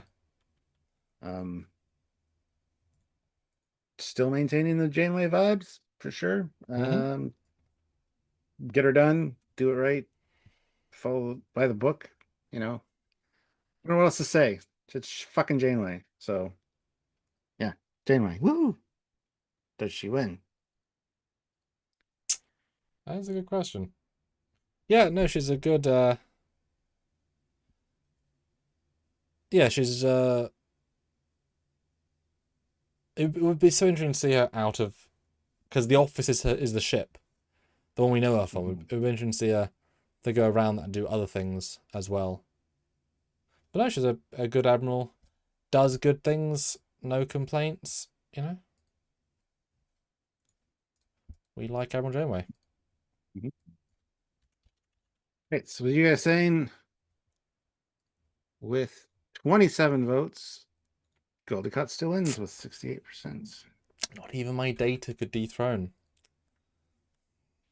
Right. Crazy.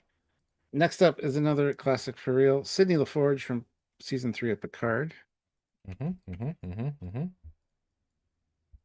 Barely remember anything about her, but Excellent. cool to see LaForge's kid doing things, and love interest of Jack, I guess, at the end. I think that was the vibe that they were going for. But anyway, yeah, not going to beat Gold Cut. Not much else to say. Well, she gives the same vibes as her from TOS. She really sold the work. I wonder what the age disparity is, because we look younger as a culture. So I wonder if she was the actual age of Nichelle, but just because of smoking and whatever. Because she looks so much younger. But if she's like a 21 Ensign versus, I mean, that was her was a lieutenant, wasn't she? Yeah. Yeah. So no, great casting. I mean, she feels like Geordie's. That's. I mean, it's really solid casting. She's definitely, I would like to see back in 5 years do something else as LaForge. Because LaForge is a great name and she does well. And yeah. Nothing but good things, really, to say.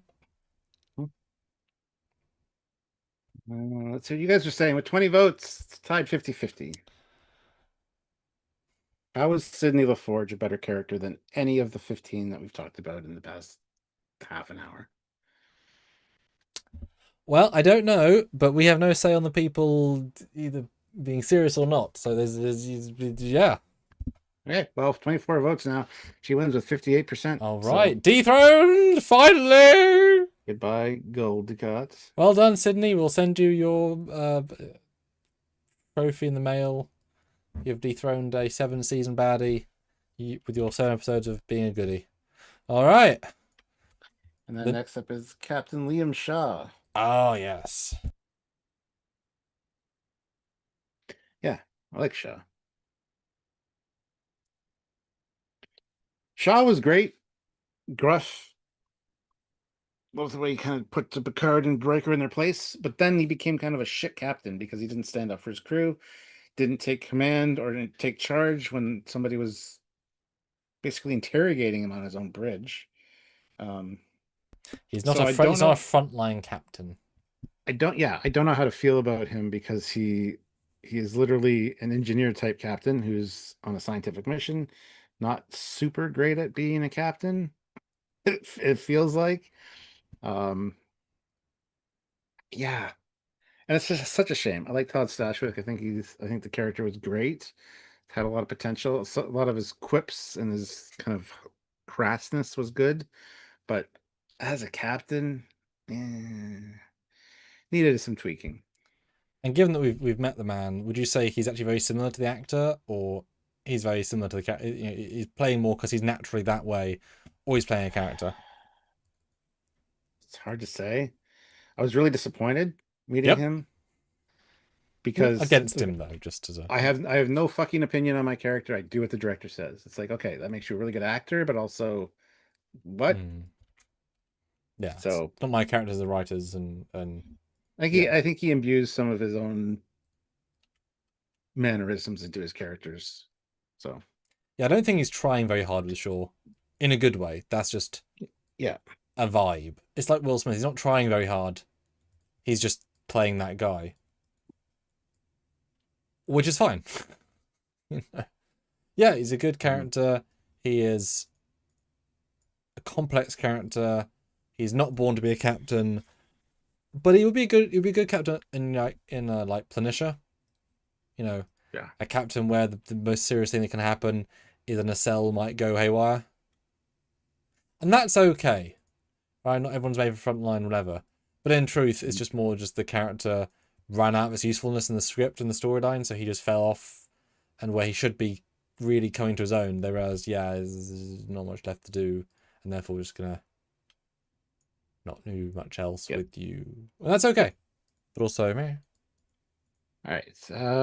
32 votes. William Shaw wins with 56%. Oh my god. Oh my god.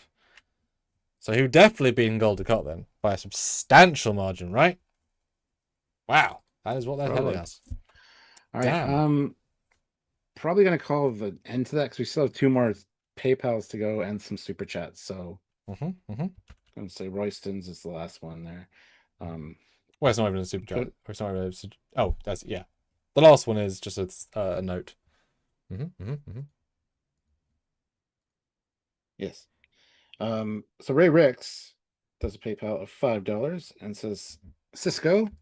I think he saw the challenge.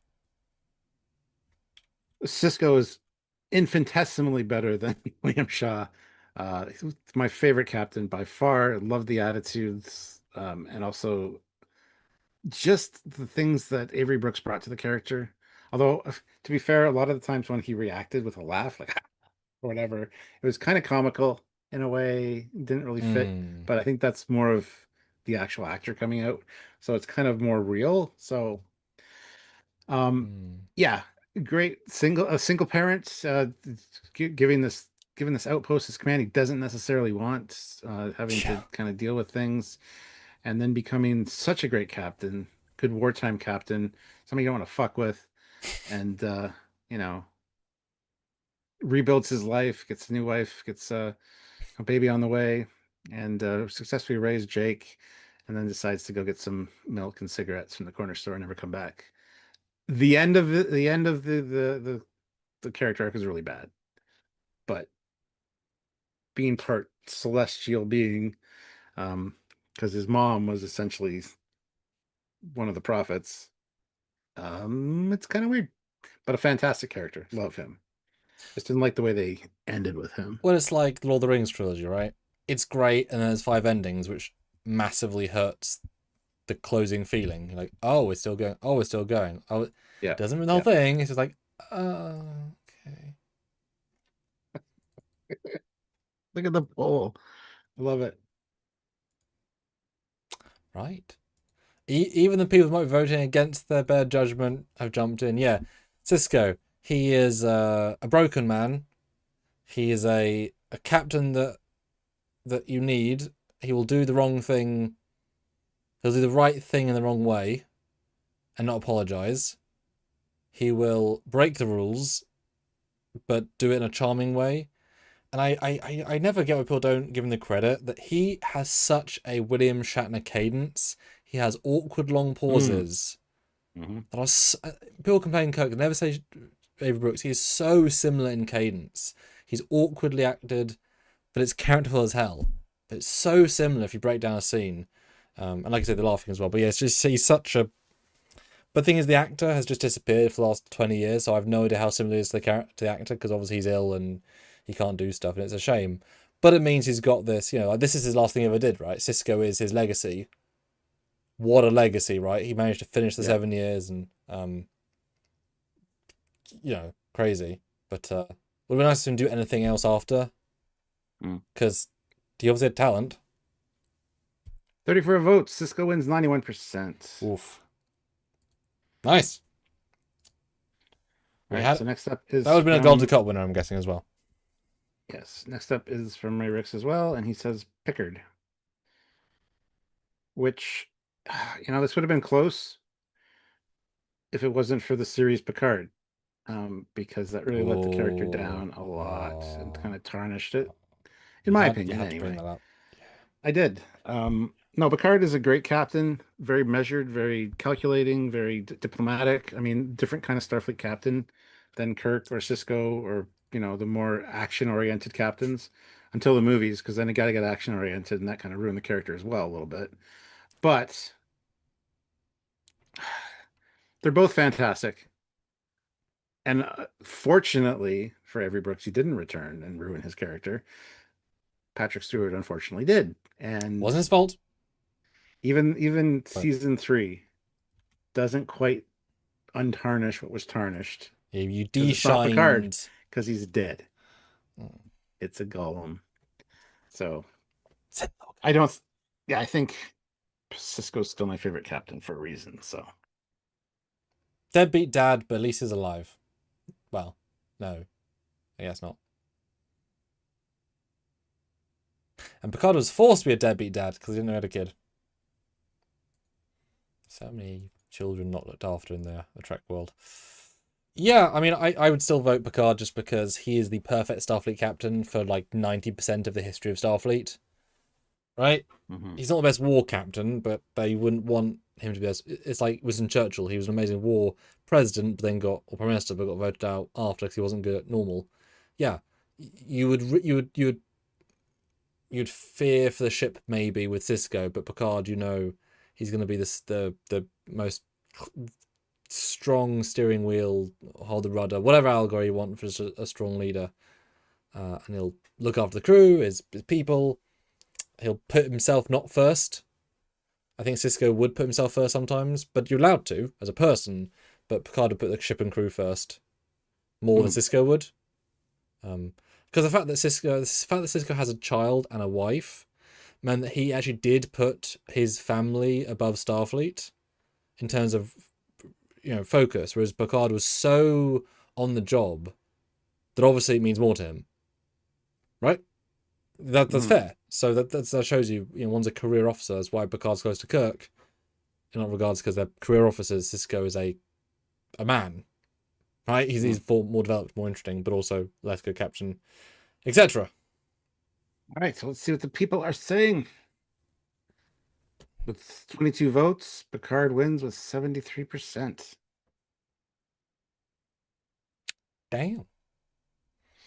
Okay. They probably would have all beat Goldicott. So yay, we beat Goldicott just through other people's suggestions. So next up is Mark Lawrence with a PayPal.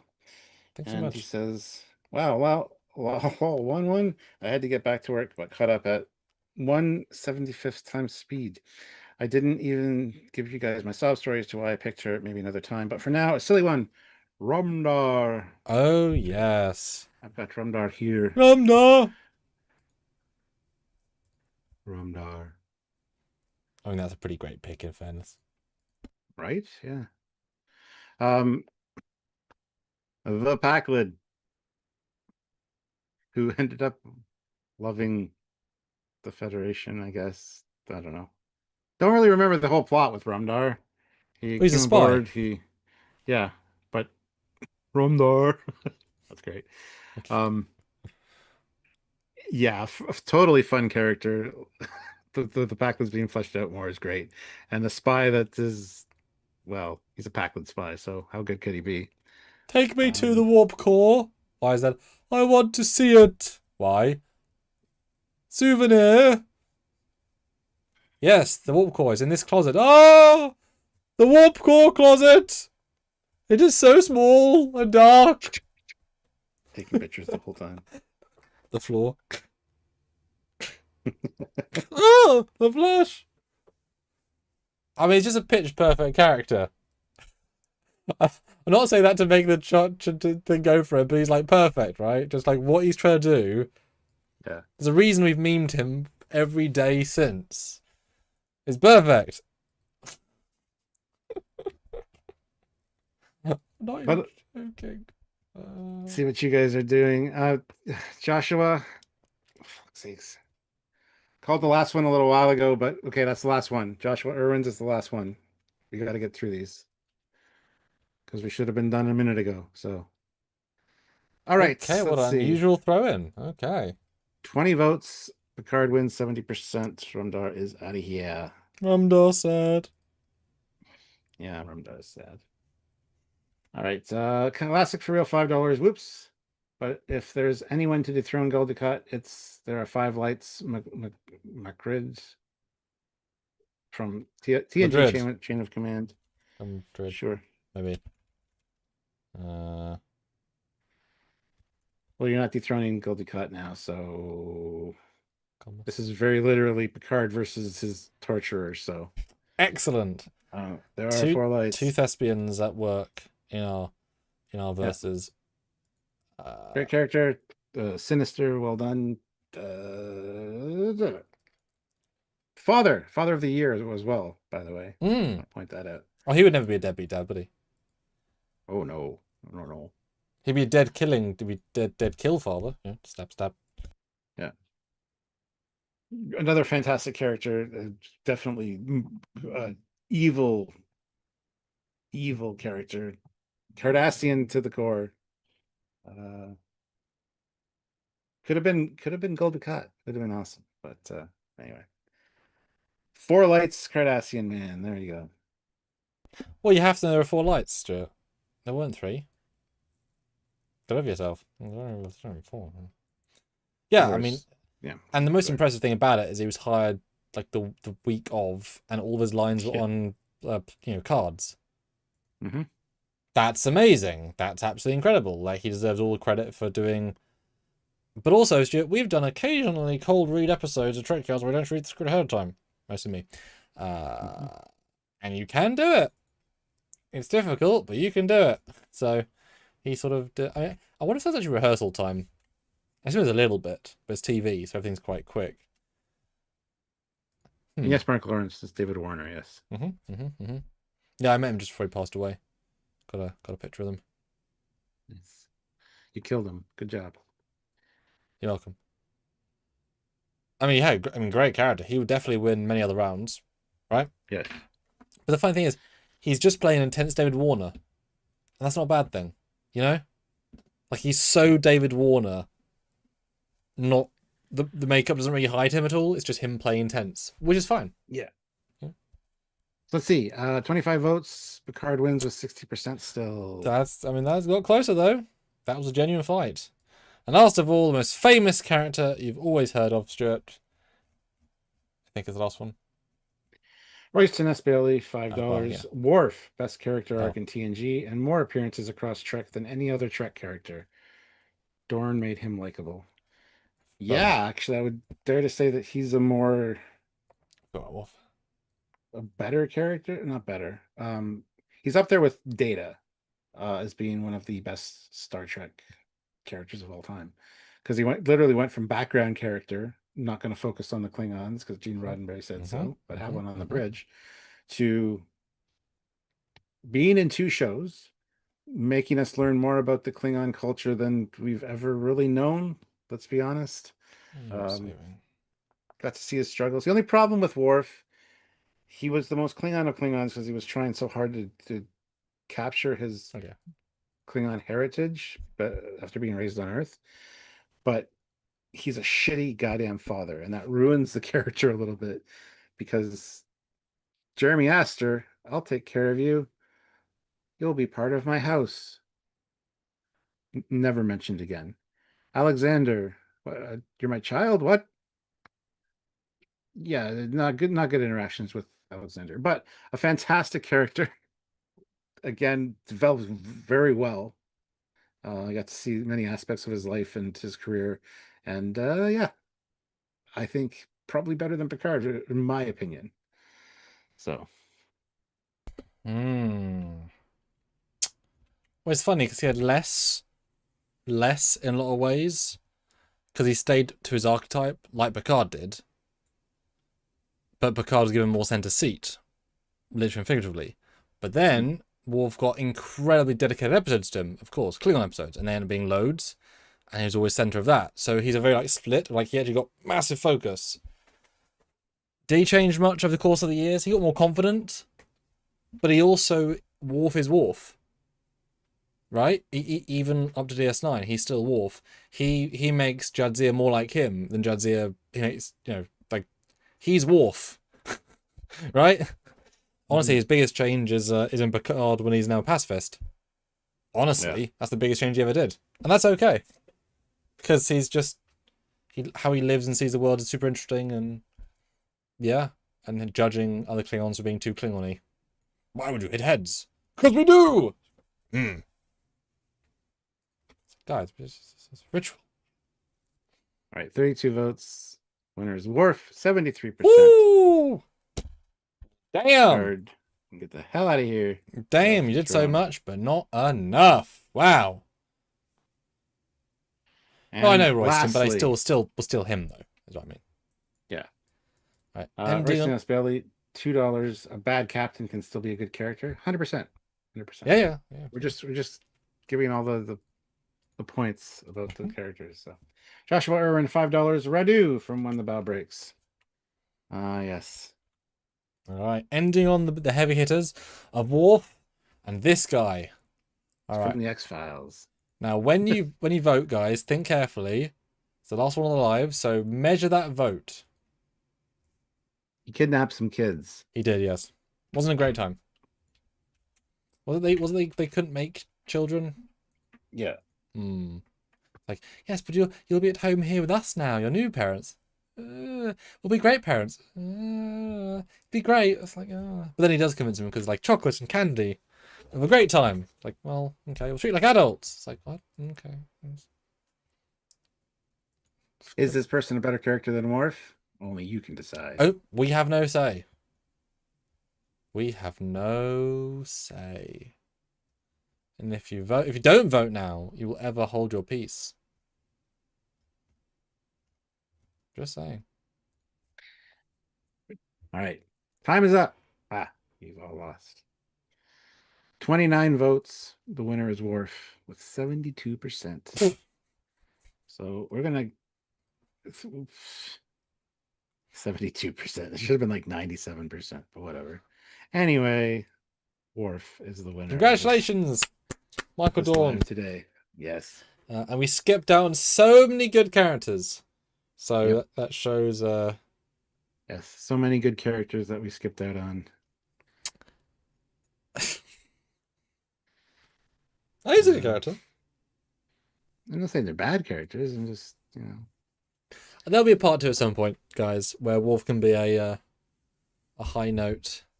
Because I would not say he's the best character in Trek, but also he's effing phenomenal. He's up there. He's up there. Though. So, wow. Nice surprise win. Nice surprise win on that. Late game bonus. Very nice. All right.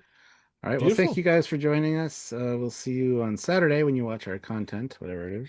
We won't see you, though. No, we'll see you guys next week. You'll see us. Yes. That's guys. This is fun. I learned Until lots. then. Yes. So until then, goodbye from the two best online personality Star Trek characters, Commander Cockings. We got him, Foley. You're welcome. Bye, guys. Bye, guys.